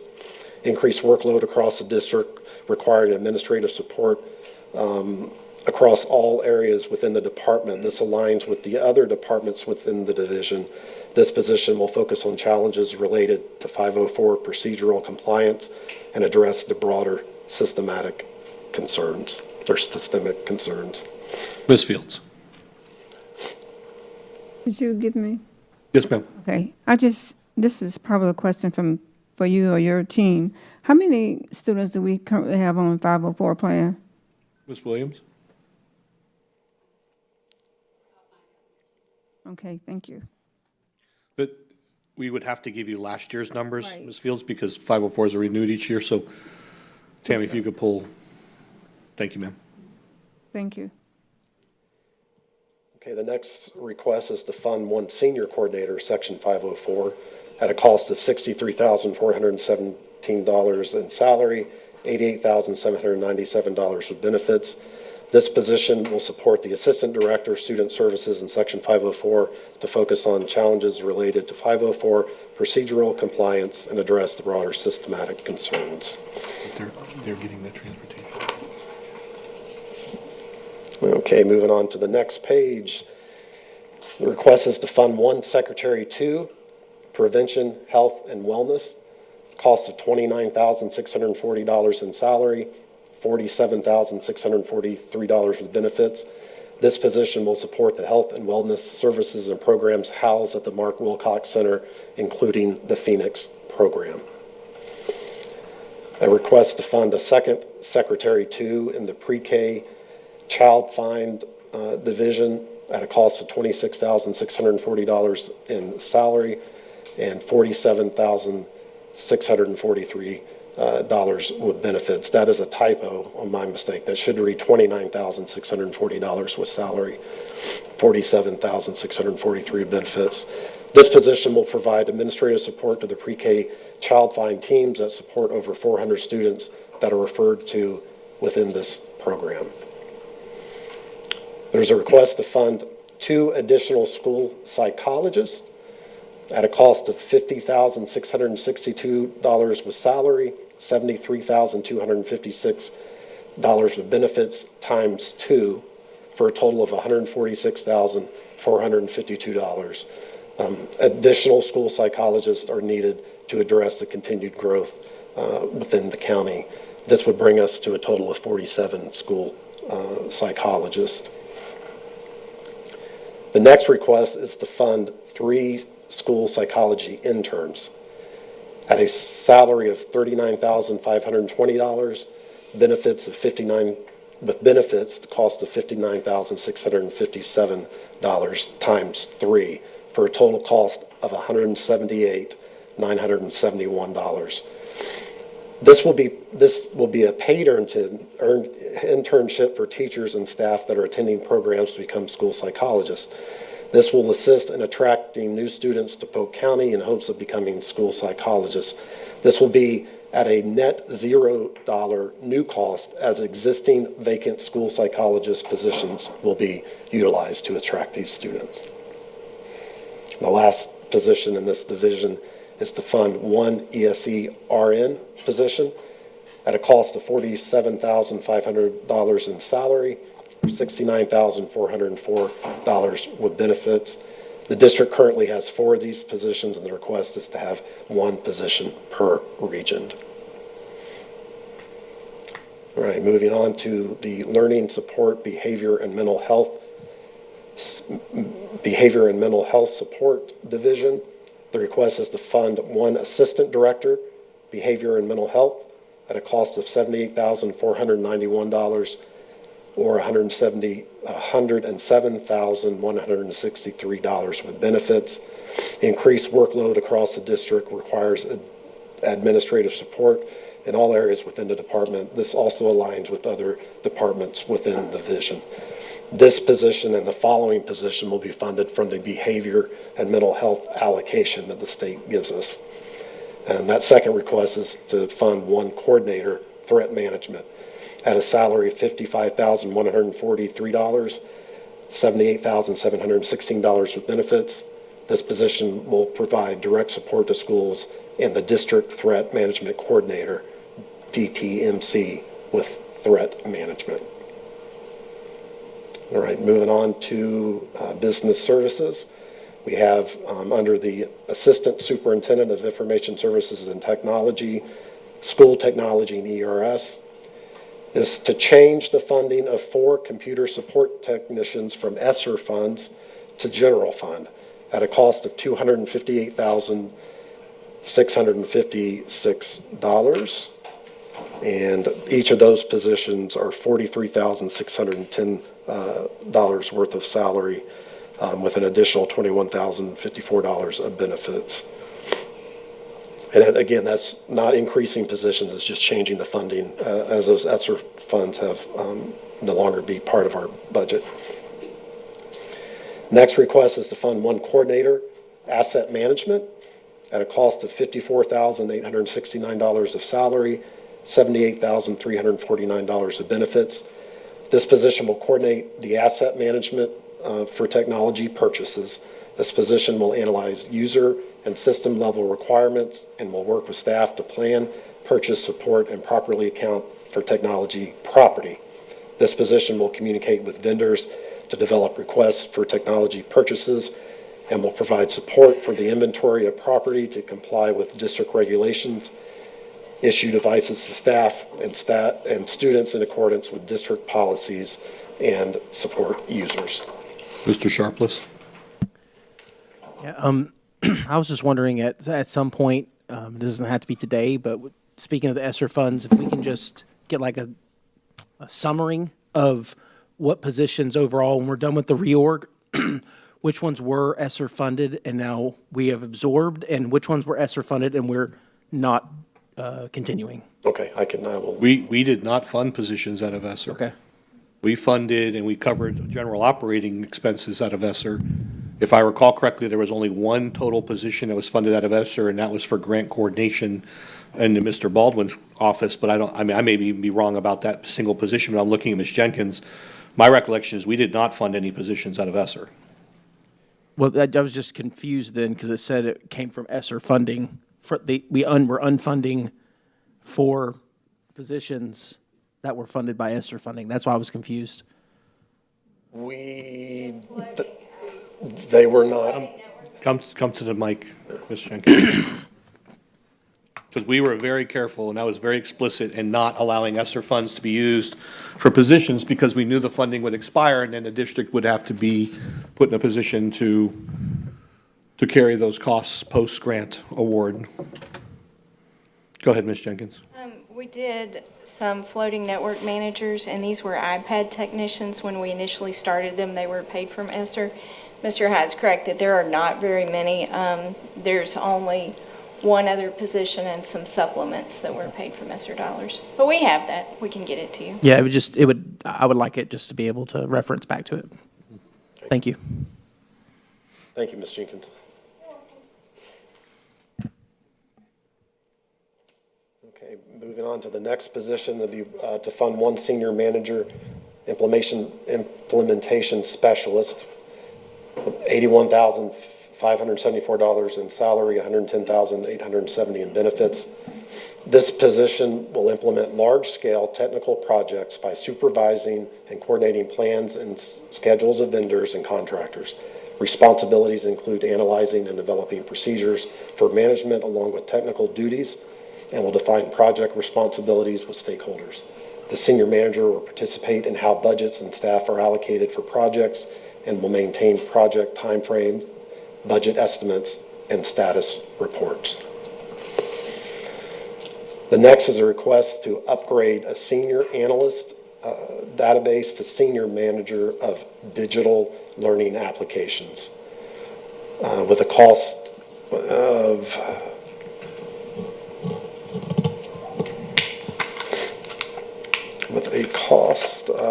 it's an additional cost of $3,139,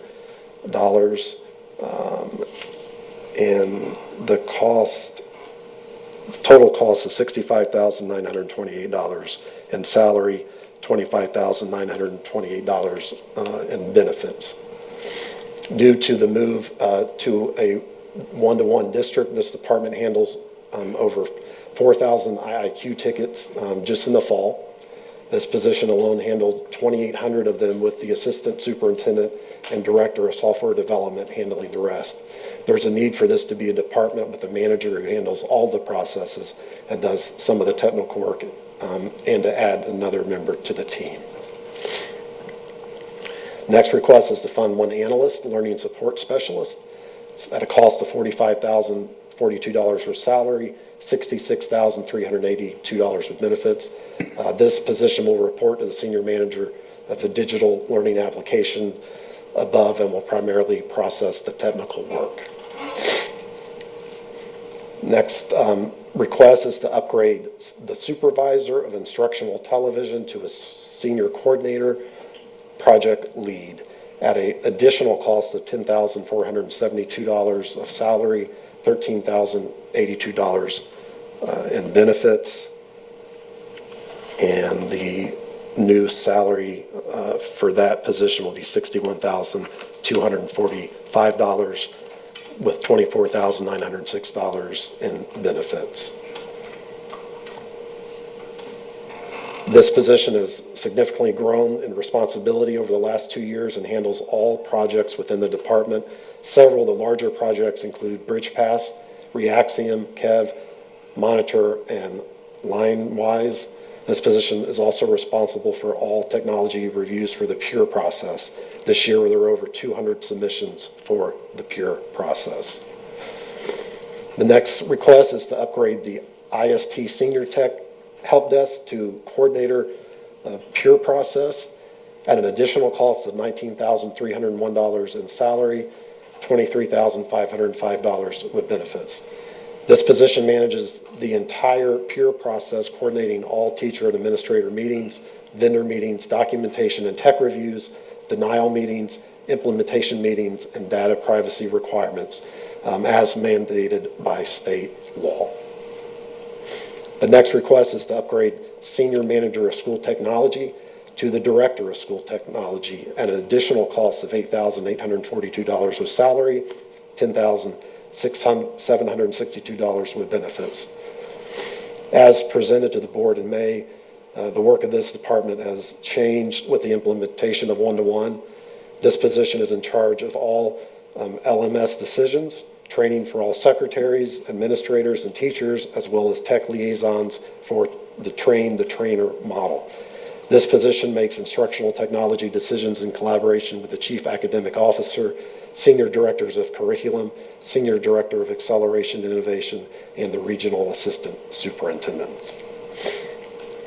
The next request is to upgrade the IST Senior Tech of Help Desk to a Senior Analyst IT Programmer at an additional cost of $5,042 in salary, $6,140 in benefits. And the new salary for that position will be IT program.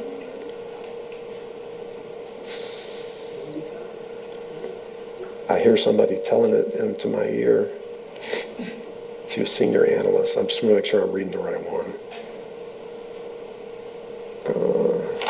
No, okay, there we go. $45,042 in salary and $21,340 with benefits. Okay, the next position is to upgrade an IST network administrator to IST assistant director at an additional cost of $13,015 in salary and $15,850 in benefits. This position would take on the responsibility of the Microsoft cybersecurity implementation, as well as the Intune management of Windows devices. This position will provide succession planning for technology leadership.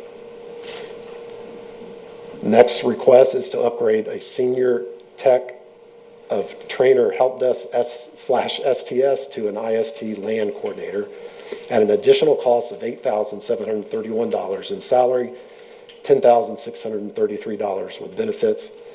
This position is responsible for Tier 1 and Tier 2 and Tier 3 Apple troubleshooting and configuration of JAMP MDM. This position handles all Apple devices in the district, which is currently over 75,000 devices. The next request is to fund one IST administrator, support applications at a cost of $53,255 with salary and $76,384 with benefits. This position would manage the IIQ platform, which currently has over 200,000 tickets that support IT, finance, HR grants, and a myriad of other departments who have found value in the workflows provided to make work more efficient. This position would also ensure the seamless integration of the new facilities module to move off of SAP so we can upgrade to the ticketing system. And the last request in this division is to fund 4 IST analysts for help desk at a cost of $40,804 in salary, $61,221 in benefits times 4 for a total of $244,883. This would be the first level of support for the help desk. With the move to one-to-one devices, this department needs additional staff to keep up with the workload. I included some of my own personal notes in there. I'm going to skip that. At this number, we are still woefully understaffed, but we feel we can provide good front-facing customer service at this staffing level. Then moving on to information systems and technology. The request is to unfund a senior director of business process support and to fund a director of business process support. That would be a savings of $110,548 in salary or $146,155 with benefits.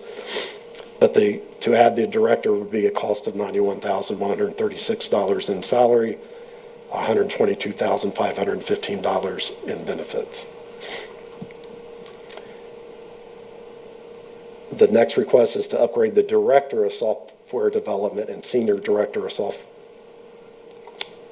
upgrade the director of software development to the senior director of software development at a cost of $14,472 in salary and $17,624 with benefits.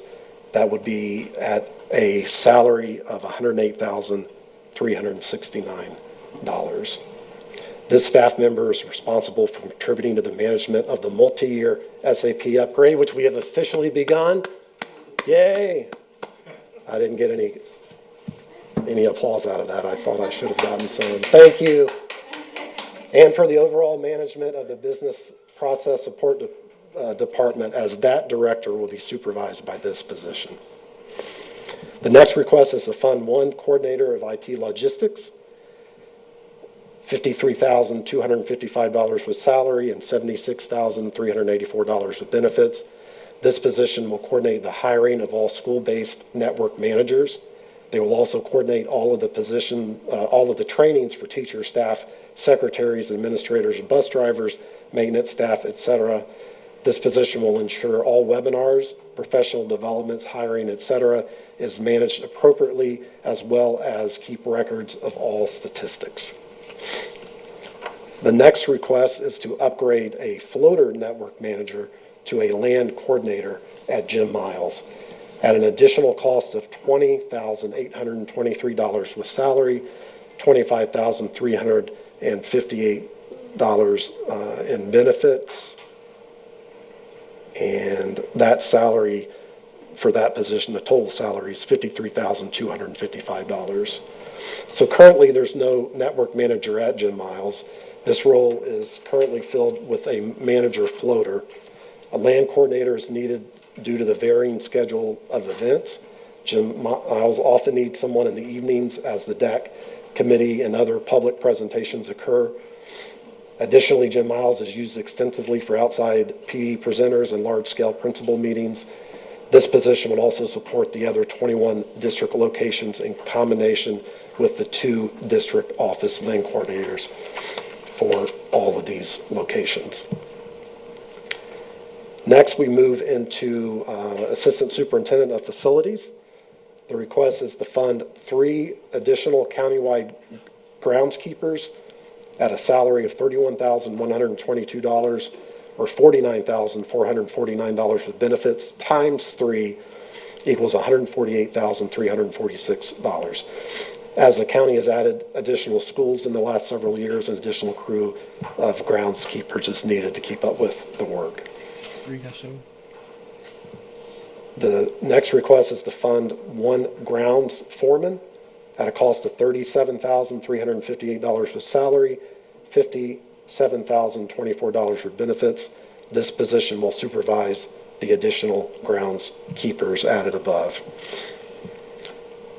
The next request is to fund 4 additional athletic field maintenance crew at a cost of $31,122 in salary, with benefits, a cost of $49,449 times 4 equals $197,795. Again, as the county has added additional schools over the past few years and the complexity of maintaining athletic fields, an additional crew is needed to support this need.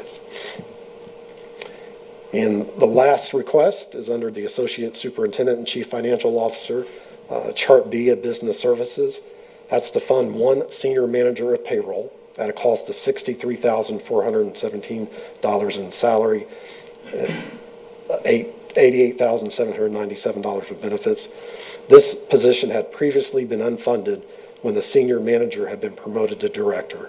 This position will be added back to provide additional analytical support to the director and the senior director, and will provide succession planning to the department. This position will also provide additional analysis needed to address processes. And the last request in this round 1 of district reorg is to fund 1 payroll technician at a cost of $40,921 with salary, $61,388 with benefits. This position is needed to handle volume within the department, specifically customer service. Okay, and the total cost of those positions to the general fund is $2,160,739. Grants, official grants, not categorical dollars, but official grants is $82,680 with the total cost of $2,243,419. And I am done. Jason, Unless just there's some to questions. clarify for the board, Yeah. because you did pull the 2 TRST positions, so that Yeah. dollar amount Oh, yeah, let me, includes those yeah. positions, so Yeah, the final dollar amount will be adjusted. Yes, it is. I actually wrote it down over It's here. okay. We're good. Ms. Cunningham? Thank you, Superintendent Hyde. Just a quick question. The last 2 that you mentioned, I didn't find on my sheet. My sheet ended with Assistant Superintendent, Facilities and Operations, Chart A, Architecture, Planning and Maintenance. I didn't get or unless there's somewhere else, I just scrolled up, but I didn't find it. No, there should be 2 positions under that. I don't know if that looks for everyone else. Is that the case with you too? I have page 7. Ms. Cunningham, I'll forward it to you again. I just pulled up whatever was in the backup on our agenda item. Okay, because it's not in there. But the numbers match what you said. The numbers are good, but I just don't find that position in there. So just need to make sure the numbers add up to the 2.24, yes. Thank you. Page 7. She's not seeing. Did y'all have it? I have it. You're in a different. Not his, but the one that we have in the backup. At the very bottom, prior to the summary, you all have those other 2 positions, not between architecture, planning, and maintenance. And the summary, you have 2 more positions on the sheet.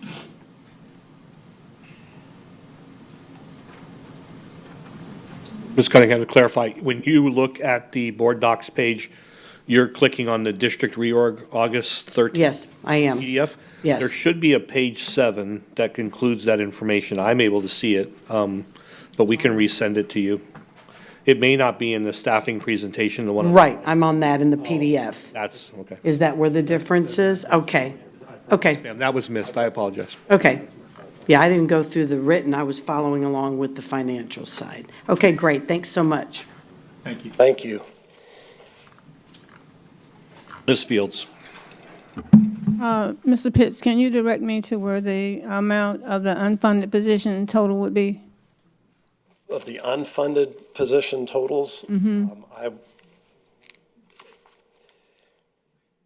And if it's Yeah, not, I'll if add it's that. not there, I'll get it to you here in just. okay, because I think that's important. Yes. Thank you. I'll get that to you. Any other questions? Thank you. Thank you, board members. The last 2 items here before I turn it over to the chair is our donation report and uniform assessment calendar for the 24-25 school year. And that concludes my portion of the presentation for today's workshop. Thank you, Superintendent Hyde.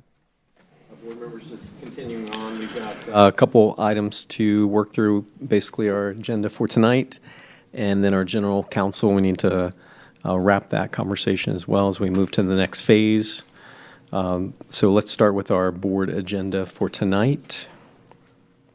And if you need a moment to flip over to your meeting agenda, you can do that.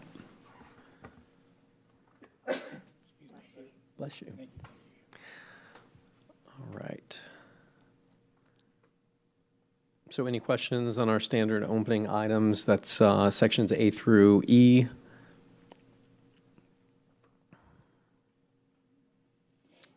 And then I'm just going to move down to our consent items. That would be section F through J. F through J in our consent. All right. And then I'm going to keep moving sections K through L.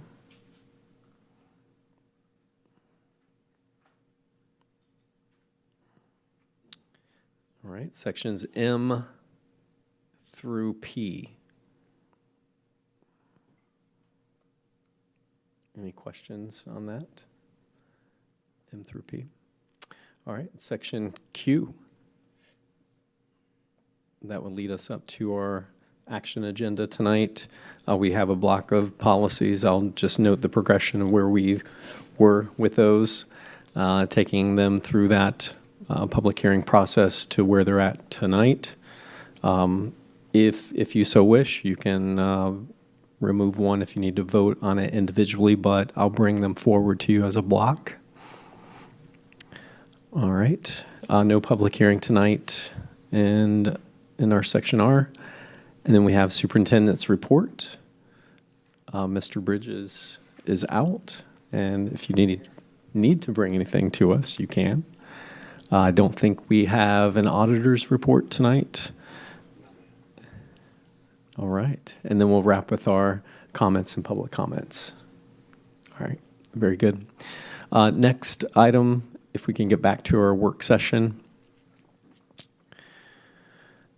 Just to keep on track,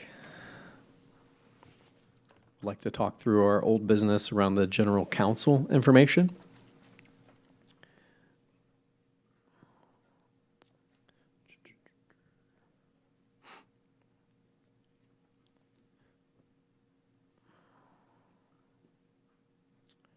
All right, there we go.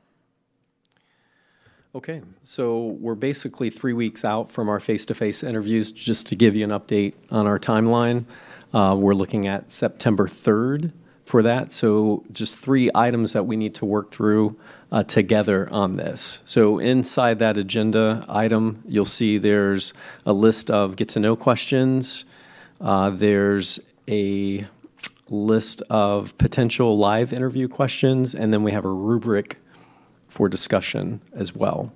So the first thing fellow board members, I need some feedback from you, is the discussion around the selection process and determine the rubric used to create that list of qualified candidates. As you know, it's open, and we've listed it for a 4-week period of time. So we have received some activity on that posting. So we'll leave it at that. And so, board members, do you have any feedback, comments on that rubric that's in front of you? So that rubric is based off of the job description.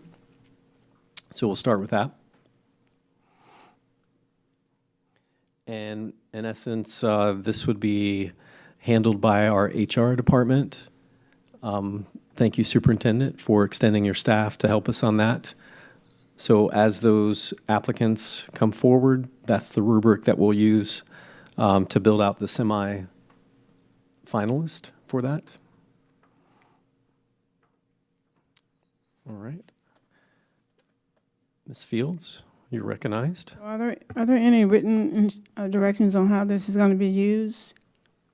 The rubric, is it a percentage point? Is it just a check if they have it, or what? Mm-hmm. So, I mean, Because that. it doesn't say here how this is going to be utilized. Correct, and that's up for discussion. So typically, the data that was submitted to us from the FSBA is, this would be an option for you to consider if you wanted to have a percentage allotted to each category, or it could just be a check mark, right? That they've met the pre-qual that's within our application in that job description. So there's no specific recommendation from FSBA. They're just saying either or. Mm-hmm. Okay.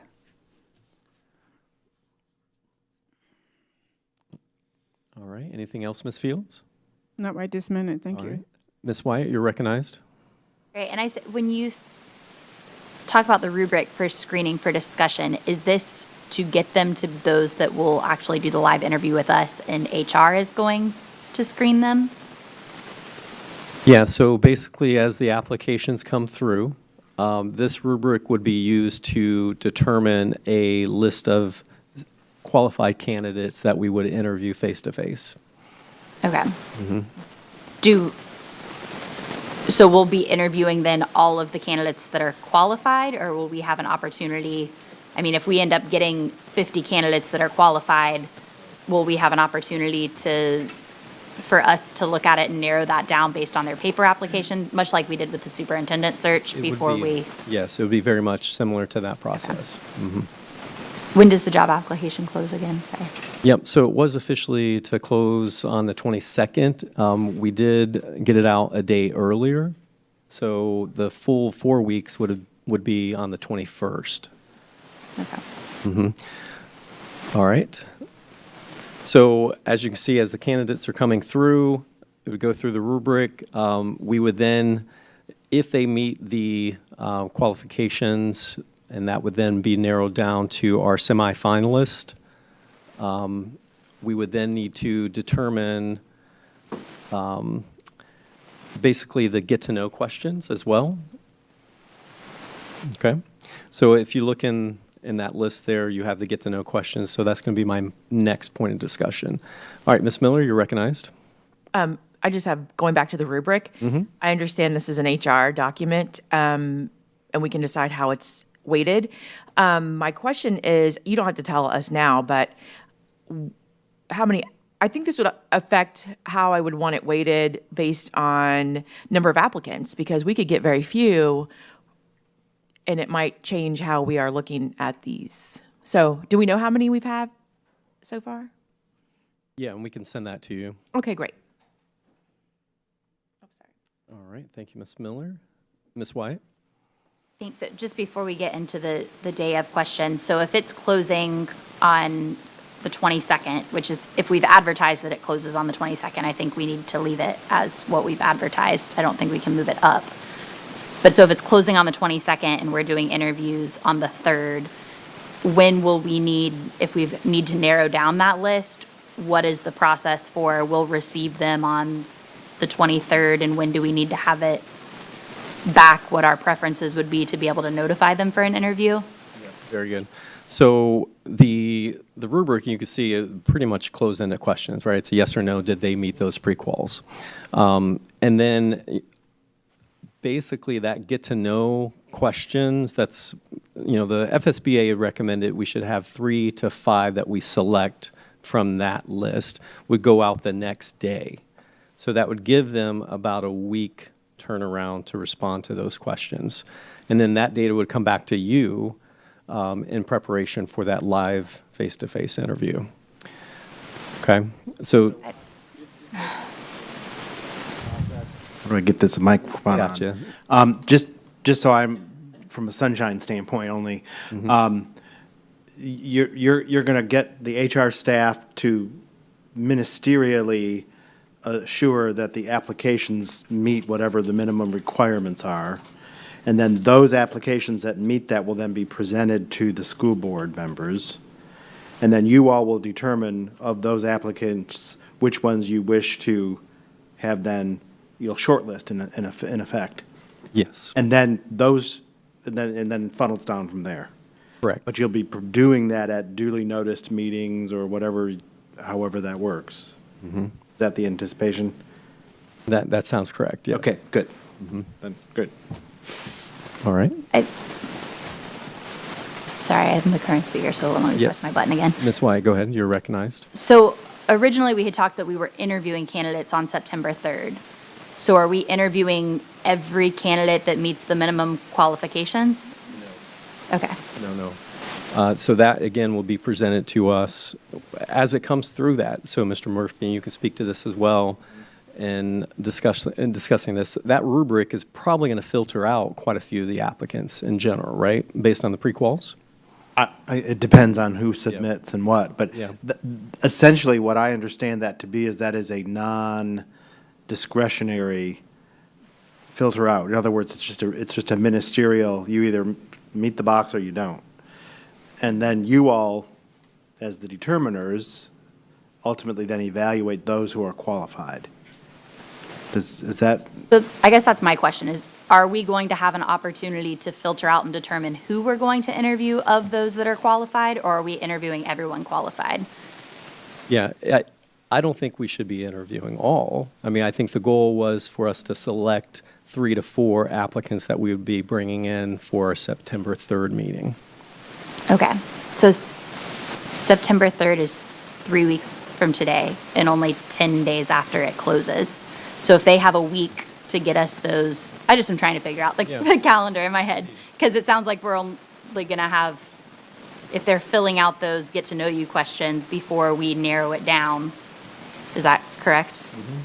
Yeah, so they would have a week turnaround to fill out those 3 to 5 questions that we'll select for them. Okay, and then so if it closes on the 22nd, they'll have until the 29th to fill out those questions? Correct. And then when are we narrowing it down before the 3rd? So that should happen within a 2-day period after we close out, would be the recommendation to you. So we, as a board, I think, consensus-wise, should allow our HR staff to then take those candidates and semi-qual based on that rubric, would be my recommendation. All right. Mr. Sharpless, you're recognized. I'm kind of building off of what Sarah Beth just talked about. I'm curious how we're going to actually do the qualified and then the ones we're actually going to interview. Yep. How are we going to have input to narrow that down? And what is that going to look like? Mm-hmm. Could that be something like in Sunshine? Are we allowed to do something like a individual, where we're not talking to one another, but we could potentially vote on, or not vote, but like a Survey Monkey or something? I don't know. What does this look like? I would not recommend that. Okay. Just as a matter of sunshine, you want to do those things out in the open, would be my understanding. I haven't had the benefit of conversing with the FSBA folks and all that. I just know as a general proposition, I think we talked about this, well, when we met back in July or late June, whenever that was now, that we just want to make sure that whatever the board does and whatever, on the spectrum of decision-making process, that we at least, we meet in duly noticed meetings for those decisions that have to be made. So I'm not certain that decision, are you suggesting that you delegate that to the superintendent's HR staff to make that call? I wouldn't recommend that, because I would be concerned about the process in that event. Okay. I guess Maybe the superintendent can have, maybe he's got some idea. I know he doesn't want to interject himself, but board chair, it sounds like you're going to have a meeting. Yeah. Yep. Maybe a special meeting, I don't know. Right. And I mean, I have concerns about that if we're going to try to hit the September 3rd interview date, but just to bring that forward. So Ms. Fields, you are recognized. Okay, so my thoughts are we should not rush this process. And if we need to have some additional meetings, so be it. If we need to extend the time for the board members to review the applicants, so be it. We have Mr. Murphy sitting over there. I'm sure he'll be willing to sit some more if he has to. Maybe. Yeah. I'm sure that could be something, I don't mean to be flip on that. Yes, we could certainly discuss that, and we would be prepared to assist the board. Well, that's just my thought. I'm just one of seven. And then we don't know how many applicants we're going to have to review. So, I mean, it appears to me that the rubric might need to be a percentage instead of yes or no in order to be able to maybe dwindle down the number of applicants. And then again, we don't know how many applicants we currently have. So I think there's a lot of unknown. And that's all I have for now. All right. Thank you, Ms. Fields. Ms. Miller, you're recognized. Thank you. I'm kind of going along with what Ms. Fields just said. I think we should look at having a little more time with this. I know contracted attorneys are, we don't want to do that for too long, but we do need the time to review it. I need to see how many applicants we have, because I've been in the position on hiring panels where we had few applicants, and with the percentages, you might knock someone out that would be a decent candidate. So it's a little concerning that, I don't know, if we have a lot of applicants, we would definitely need to use those percentages. If we have few, we may need them all. So I need some more information, Chair. Thank you. Okay. Thanks, Ms. Miller. Ms. Wyatt, you're recognized. Thank you. Looking at the rubric, I think the top section of the rubric is what should be utilized before they come to us. Obviously, if they don't have a law degree from an accredited law school, that's not one that we should even be considering, would be my personal opinion. But those are all very much, those are the minimum qualifications. The second half, I think we need to be evaluating before, as a whether or not we want to interview them. I would like us to consider, maybe we use that September 3rd time to go through, if we receive everything back by, and I don't, if we're giving them a week, that would put it by that Thursday. If we receive everything by that Thursday, that we can then have a conversation with it about it on the 3rd, and then schedule another meeting in September to actually do interviews of however many we decide to interview. I just don't see any way we can interview. I mean, even if they're not giving it back to us until the 29th or 30th, and then we have to let them know before September 3rd whether or not they have an interview, if they're not coming from Central Florida and have to travel here, especially since it's a holiday weekend, I just don't know that that's physically possible. All right. Thank you, Ms. White. Okay, so what I'm hearing then from you is, I see that. Ms. Oh, I'm Miller. sorry. Thank you. Okay. Stand by.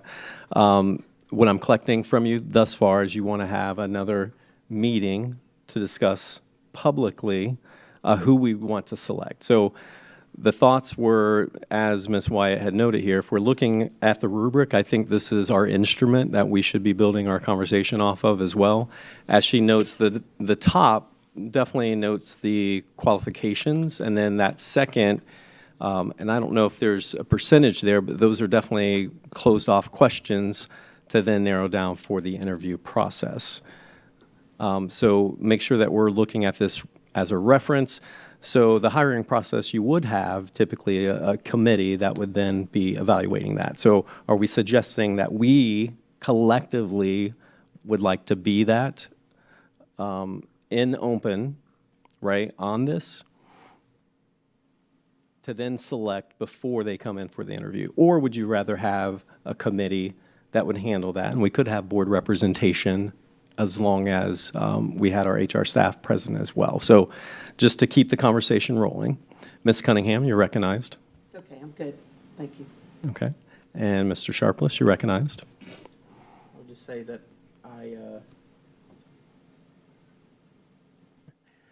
I agree with, as far as consensus goes, with that September 3rd meeting being a time that we actually have a discussion about this and narrow it down at that point, from the qualified to who we actually want to bring in, based on the responses potentially to questions, as well as the second half of the rubric.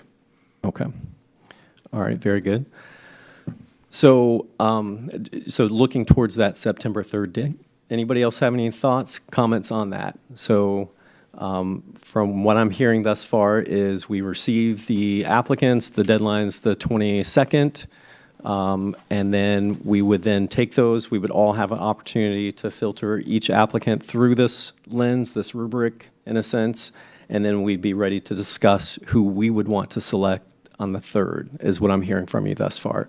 So, Ms. Wyatt, you're recognized. Thank you. So the school board general counsel screening questions, those would not go to them until after the 3rd, correct? If that's the will of the board. Or So, yeah, we have two sets of questions. The first set of questions would go to the semi-finalist, right? Okay. And you would want to select 3 to 5 from that get-to-know question. And then the potential live interview questions, we don't necessarily need to address here, but since we're going to be moving it down the road in a sense. So if we look at our schedule then as well, we do have that special meeting scheduled at the end of September. Now, ideally, that special work set or special board meeting was to be used to select our candidate. So now, in essence, we are going to be looking towards October. Is that what I'm hearing from you as well? As the hiring date?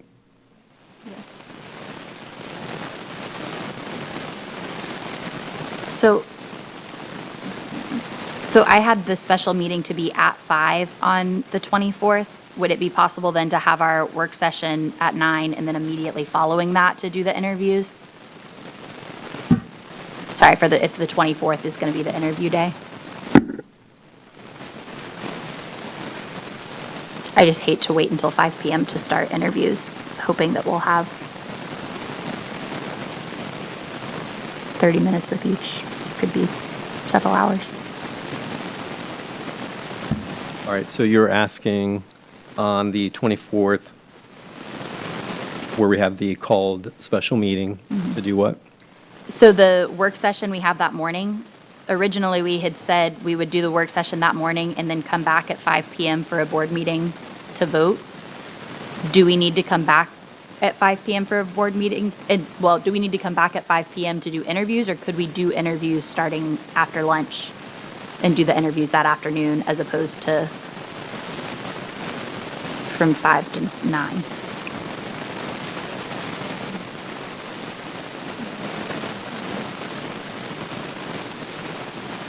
Well, Board members, I don't know if you're hearing that question from Ms. Wyatt. Instead of a gap, doing it right behind the work session.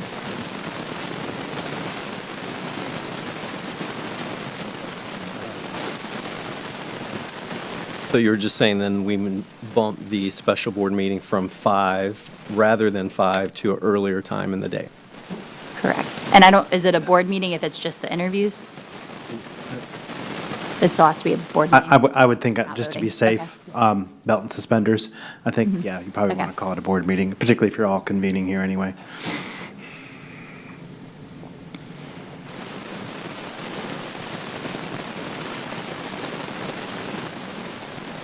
So then the next question is, as far as timing for the selection of those attorneys then, or for our attorney.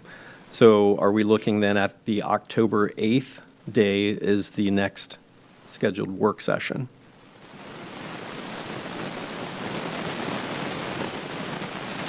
So I'm a little bit confused. So based on the discussion thus far, the interviews for those candidates would happen on the 24th of September, rather than the 3rd. That was discussed, right?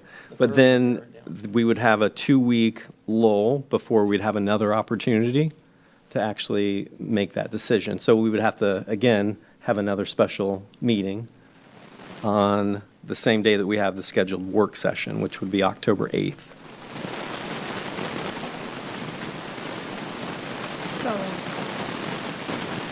All right, Ms. Fields, you're recognized. So on the 24th, making sure I'm understanding what's being said here, we're going to interview the candidates. What's happening on the 24th? So based on the discussion and the recommendations from your peers, would be the 24th is the day that we would be selecting candidates. Okay, so if that's the case, why are we having a board meeting? When we're supposed to be just having discussion? Actually, can I recap, if you don't mind, Dr. Allen? You have a meeting on September 3rd. Correct. And it's my understanding that the window closes August 22nd. So you would have receipt of applications. That very top level of the rubric would be evaluated, and you would be called, depending on however many applicants there were. Those then sufficient applications would be then transmitted to the school board members. And on September 3rd, when you meet, you could evaluate those applications and make the decision from among those those applications of who you desire to shortlist. And then you would schedule interviews for your meeting on September 24th.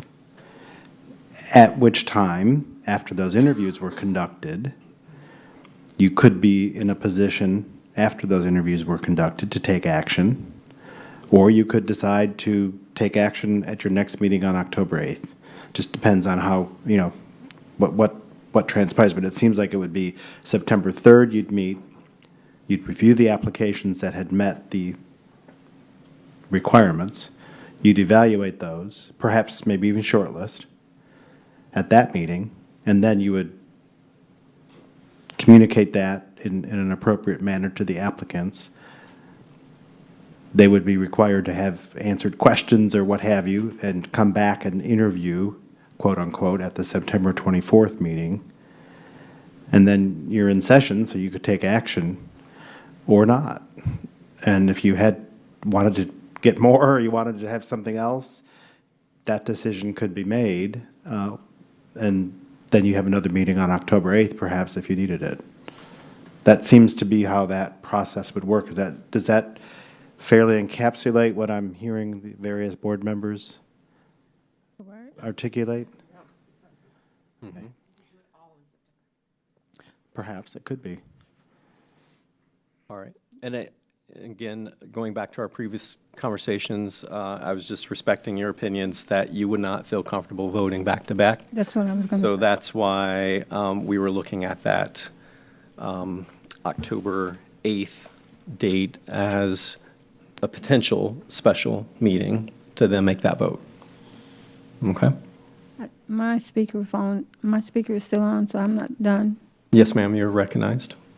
Okay, so I wanted to make sure I was understanding. So thank you, Mr. Murphy, for clarifying that for us. I think we need that in writing.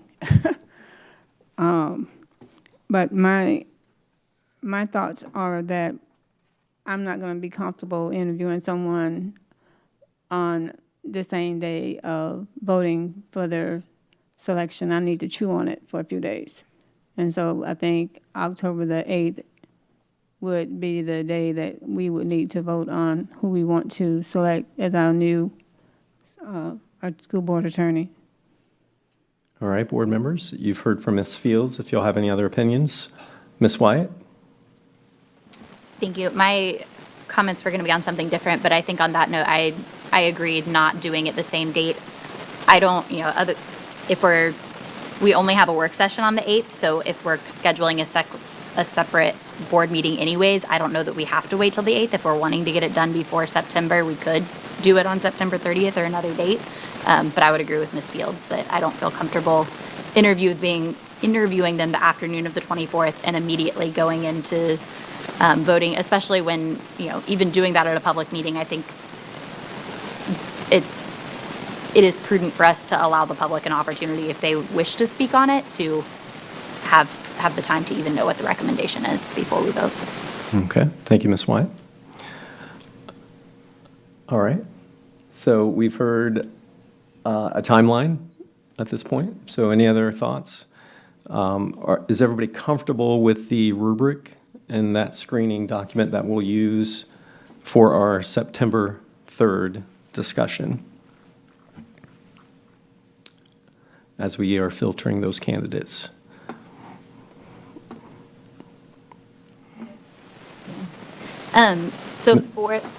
For the September 3rd discussion, I know what we did with the superintendent search was we all came in with a yes or no for the recommendation as to whether or not we wanted someone to interview, and then just went through the line, and essentially we block voted in of each of these people have more than 5, kind of saw where it fell to determine how many we were bringing back. Are you wanting us to give them a point system, or are you just wanting us to say yes or no for interviews? What do you want us to come with on September 3rd so that we can move quickly and efficiently? Mm-hmm. Yeah, I mean, the rubric is set up to be a clear yes or no on those applicants. Perfect. I mean, I know Ms. Miller had noted some type of a percentage, but I mean, I think the rubric's pretty clear and should be a pretty good guide for us in that process. All right, thank you, Ms. Wyatt. Ms. Miller, you're recognized. Yeah, I apologize if that was a misunderstanding. I wasn't suggesting a percentage. I was saying the percentage would throw us off if there weren't enough applicants. So I think the clear scoring is probably best. Okay. Thank you. All right, very good. And if you want to hold off on the get-to-know questions, you can see there's a set of 10 questions there presented by FSBA. Ideally, we'd like to have 3 from that list that we could then submit, that they would then have a week turnaround. The way that I'm seeing the live interview, if you have any questions, I do want to talk about that logistically as well. More than likely 2 questions per board member and 5 minutes response. That would give us about 70 minutes per applicant. I know there was some discussion of where and location, so if you have any thoughts, feedback on this, we have some options. We don't necessarily need video for the interview in talking with Mr. Bridges, but from an audio standpoint, if we did in the superintendent's conference room, that would be one option. Or they could set up tables here and talking with Mr. Geary, and it could be conducted here where we're at eye level with the candidates. So there's a couple options there. I don't know if y'all have any preferences.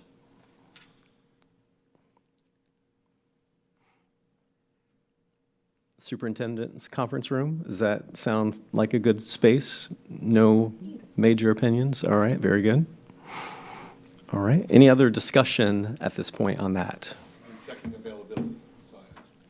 Very good.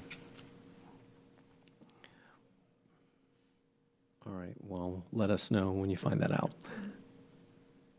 All right, very good. If you don't have anything else on that item, just real quick, we had talked about our board retreat, so I want to bring that back to you. We do have that date locked in your calendar. Options for that. We've got two options. We were wanting to consider that for the master board training. However, FSBA does not do the master board training. It does it in election cycle, so it wouldn't be until after November before they would have that option to do the master board training for us. However, they do provide retreat services. So what that would look like is a day from 9 a.m. to approximately 2 or 3.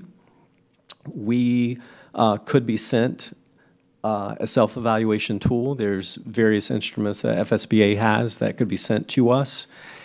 We would then conduct our own self-evaluation, and then the data from that self-evaluation would be what drives the conversation and the agenda for that day.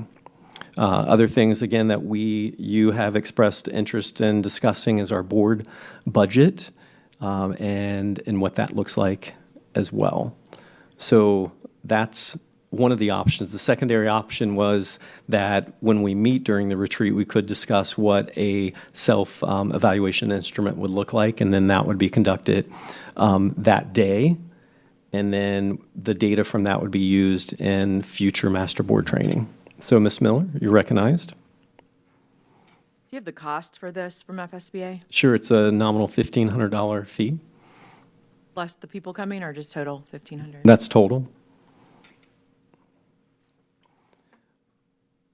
Thank you. All right. Very good. Thank you, Ms. Miller. Ms. Wyatt, you're recognized. Thank you. I'm glad to hear that they don't do master board training 2 weeks before a new board comes in, because I do have some concerns about us doing a board retreat as we're transitioning boards. It seems like it might be something that we need to have repeated very soon after. So I don't know, I don't know, I guess is my answer. All right, thank you, Ms. Wyatt. Ms. Fields, you're recognized. Thank you. I agree with Ms. Wyatt. I don't think we need to do the retreat before we get the new board member, Yeah, I would agree that moving on the master board training would not be beneficial, but I do think that the board retreat would be beneficial, and we had discussed previously that we could invite those new members or member to join in on that. All right. Mr. Sharpless, you're recognized. Yeah, that was my thought. I remember we discussed it before. We stated that, or it was stated that, you know, the election will be done by then because there's no possibility for any runoffs. So, you know, that person could be invited. However, we'd have to make sure to work on that relatively quickly after the election, because it's October. That's a, you know, couple months. So make sure they're able to come, that kind of thing. So you know, I have no issue with having it in October if we know who's going to be on the board. All right, thank you, Mr. Ms. Wyatt, you're recognized. I was just curious if there's a reason that we're trying to do it in October as opposed to waiting till once we have the full board, where we could just do master board training. Now, if we were looking to do it in a, you know, December, January, I think we still need to look at getting a date on the calendar sooner rather than later, because the last time we tried to meet in January, it took us 3 months to get a date. But I was just curious if there's a reason we're looking at doing it and not just waiting to do master board training with the new board.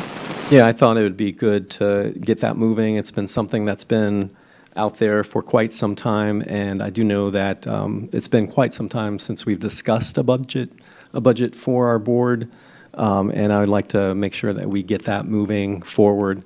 And again, we'll check with those candidates and after August 20th to see if their availability stands. Thank you, Ms. Wyatt. Ms. Miller, you're recognized. I just have one other thing as input. I do agree that we should do this after the new board is set. But also, if we're going to talk about budget, and FSBA is one of our budgeted items, and they're leading this, are they comfortable with that conversation? I'm not sure. I mean, if you want to ask them that would be great, Ms. Miller. I mean, it's hard as a vendor. We're hiring the vendor to complete our facilitation, and we're discussing the vendor's contract in that facilitation. I mean, if you want to address Just putting that. that out there to be prepared, and you might want to prepare them for that. Thank you. All right, thank you, Ms. Miller. Ms. Wyatt, you're recognized. Could we bring the budget as a topic at a work session, or does that need to be a retreat? Yeah, again, I'm bringing this forward as something that all board members have asked for quite some time. And if, we don't necessarily need a quorum for a retreat, so I think I'm going to recommend that we move that direction. So if that's something that you're not interested in, I mean, I think that's up to you as a board member.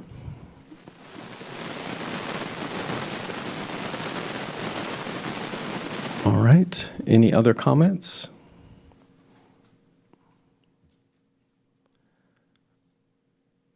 Ms. Fields, you're recognized. Clarity, I want to make sure I'm understanding before we end this discussion. The board retreat is still scheduled for the 24th of October, and either we can adjust our calendar accordingly, or we can not attend. Is that what I'm hearing?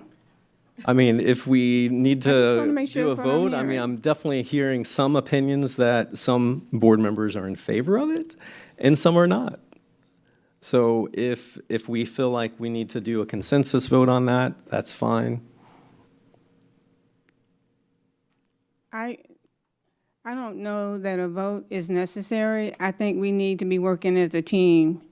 And if it's not something that's urgent, that we look to adjust where everyone is on one accord, if that makes any sense.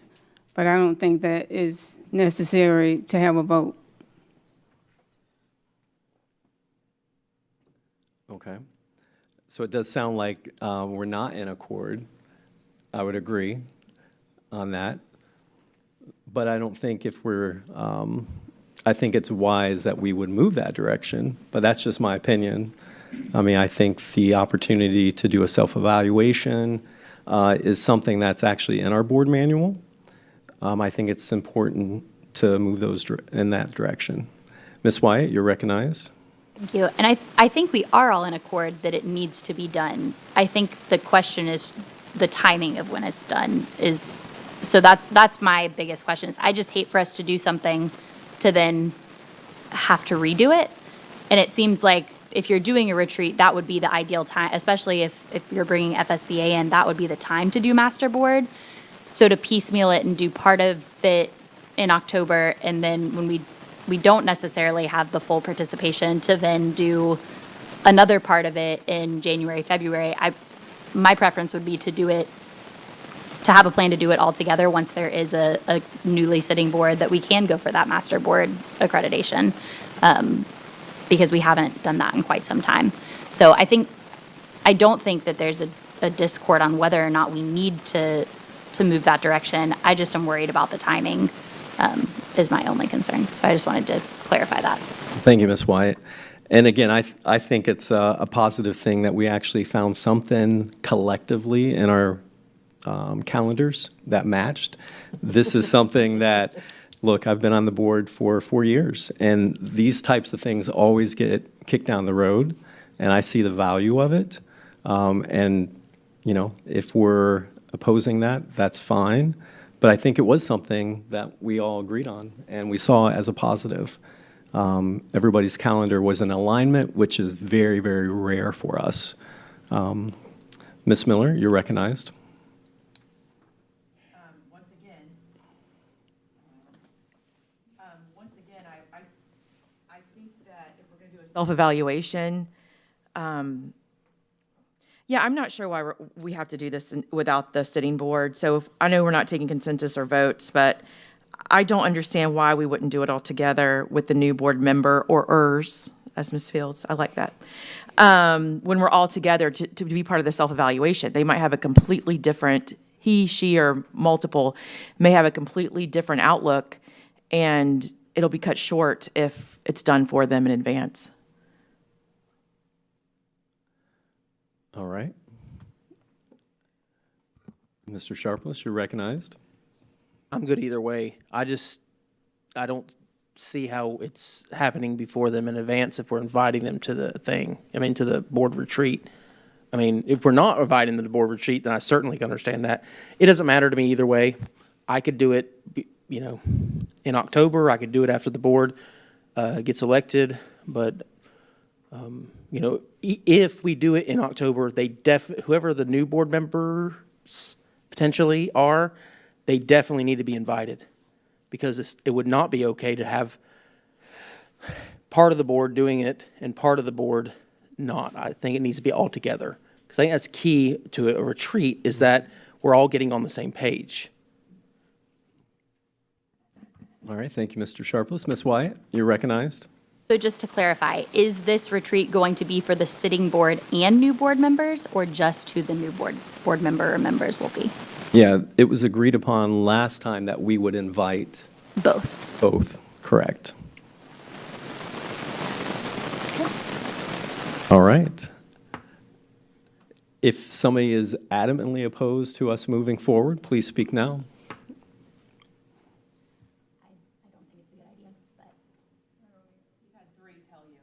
Okay. All right, let's do this then. I'm going to do a consensus on this. All those that would want to move forward on it, for the date that's locked in, I would like just to see a hand, so then I know what direction the board as a whole would like to go. So I'm looking at the October 24th date as an option that we've all agreed upon. If not, then we're looking at sometime past November. So With the clarification that those individuals would be invited in October. correct. I'm fine with that. All right, so we have 3 and 3 at this point. You would be a deciding vote. I think you should wait until after your new board is set. So after November. Yes, sir. Okay. All right, very good. We will move it down the road then. Thanks for your discussion. All right, if there's no other business. No, just consensus. Yeah, just consensus, no vote. No, absolutely, yeah. Making the record clear. All right, thank you. All right, if we have no other business to come before the board, it is adjourned.